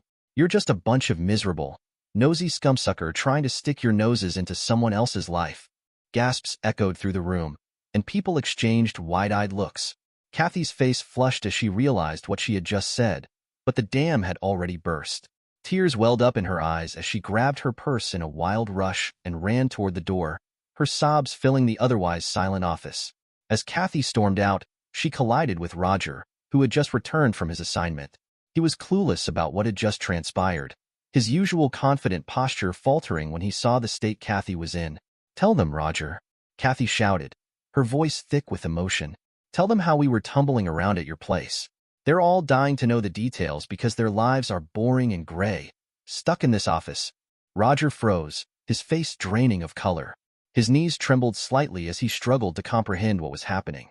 His wide eyes darted around the room, taking in the shocked faces of their coworkers. Kathy's words hung in the air like a thick, suffocating cloud. "Kathy, why did you tell everyone about this?" "It was our secret," Roger asked weakly, his voice barely above a whisper. He looked utterly lost, as if the ground had been ripped out from under him. "So it's true?" Mr. Brown asked, his voice heavy now, devoid of any humor. His eyes locked on Roger, who stood there like a deer caught in headlights. "There was something going on between you two?" Roger looked down at the floor, his face ashen as he mumbled, "I didn't tell anyone. I swear I didn't." Mr. Brown pinched the bridge of his nose, exhaling heavily. "Well, that's it then," he muttered, his voice barely loud enough for the closest onlookers to hear. He looked at Roger with a mixture of disappointment and frustration. "Roger, we need to have a conversation. Now." As Roger followed Mr. Brown into his office, the rest of the staff erupted into a quiet murmur, exchanging glances and hushed comments about what had just unfolded. Kathy's breakdown, her shocking confession, and Roger's stunned reaction had thrown the office into complete disarray. Ben returned home on Saturday, feeling a mix of satisfaction and curiosity. He had orchestrated part of Kathy's downfall, but he had no idea how far things had spiraled out of control while he was away. The moment he walked into the house, the air felt heavy, thick with tension. He found Kathy in the kitchen, sitting at the table with a glass of wine clutched in her trembling hand. Her eyes were wild, a mix of depression and madness. The woman who once carried herself with such confidence now looked completely broken. Ben could sense that something terrible had happened. The moment Kathy saw him, her expression twisted into fury. "You!" she screamed, rising to her feet. "You did this. You set me up, didn't you? You planned all of it." Ben took a step back, raising his hands in a gesture of defense. "Kathy, calm down. What are you talking about? I didn't do anything." But Kathy wasn't listening. She advanced on him, her eyes filled with rage and desperation. "You wanted to ruin me. You wanted to humiliate me in front of everyone." "Kathy," Ben said gently, trying to keep his voice calm, "I'm your husband. I wouldn't do that to you. I didn't arrange anything. Let's just talk, okay?" Kathy's hands shook violently as she stood inches from him, her face pale with anger. Then, without warning, she lunged toward the counter, grabbing a large kitchen knife. She turned back to him, holding the blade in her hand, her eyes crazed. "I'll make you pay for this," she screamed, waving the knife towards Ben. "You think you can destroy me and walk away?" Ben's heart pounded in his chest, but he didn't lose his composure. He slowly backed away, pulling his phone from his pocket as he dialed 911. "Kathy, put the knife down," he said as calmly as possible, his voice low but firm. "You're not thinking straight. You need help." Kathy continued to rant, her grip on the knife tightening. "You ruined my life, Ben. You made me look like a fool. You set me up, you monster." Within minutes, the police arrived, bursting through the door and quickly assessing the situation. Kathy, still holding the knife, was screaming incoherently as they gently disarmed her and led her away. Her face was a mask of pure anguish, and her words had descended into a stream of jumbled nonsense. As Kathy was taken away in handcuffs, Ben felt a strange mixture of pity and relief. She wasn't in her right mind anymore. It was over. At the hospital, the doctors diagnosed Kathy with a severe nervous breakdown, placing her under temporary psychiatric care. Ben knew this was his opportunity to finally end things. While Kathy was undergoing treatment, he took the steps he had been planning for weeks. He quietly withdrew a large sum of money from their joint account, moving it into a private one. With the help of his lawyer, Ben drafted the divorce papers, preparing for the final stage of his revenge. When Kathy returned home, she found the house empty, with a stack of papers waiting for her on the kitchen counter. Ben had moved out and left no explanation other than the divorce documents and a note instructing her not to contact him. The moment Kathy realized what was happening, her anger flared once more. Days later, she contacted Ben, furious over the missing money, accusing him of stealing from her. Ben was ready for her. When they met face to face, his expression was calm but steely. "I didn't steal anything, Kathy," he said, his voice cold. "But I'll tell you this. Our house cameras have footage of you attacking me with a knife. If you want to play this game, I can easily press charges for attempted murder." Kathy's face went white as she grasped the gravity of his words.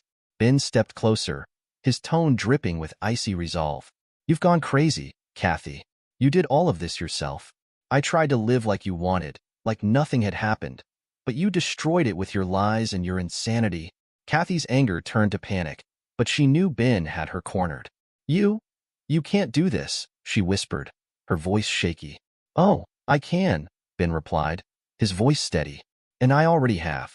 You're not getting a dime from me. You've lost everything, and if you push me any further, I'll make sure everyone knows exactly what happened." With no options left, Kathy signed the divorce papers.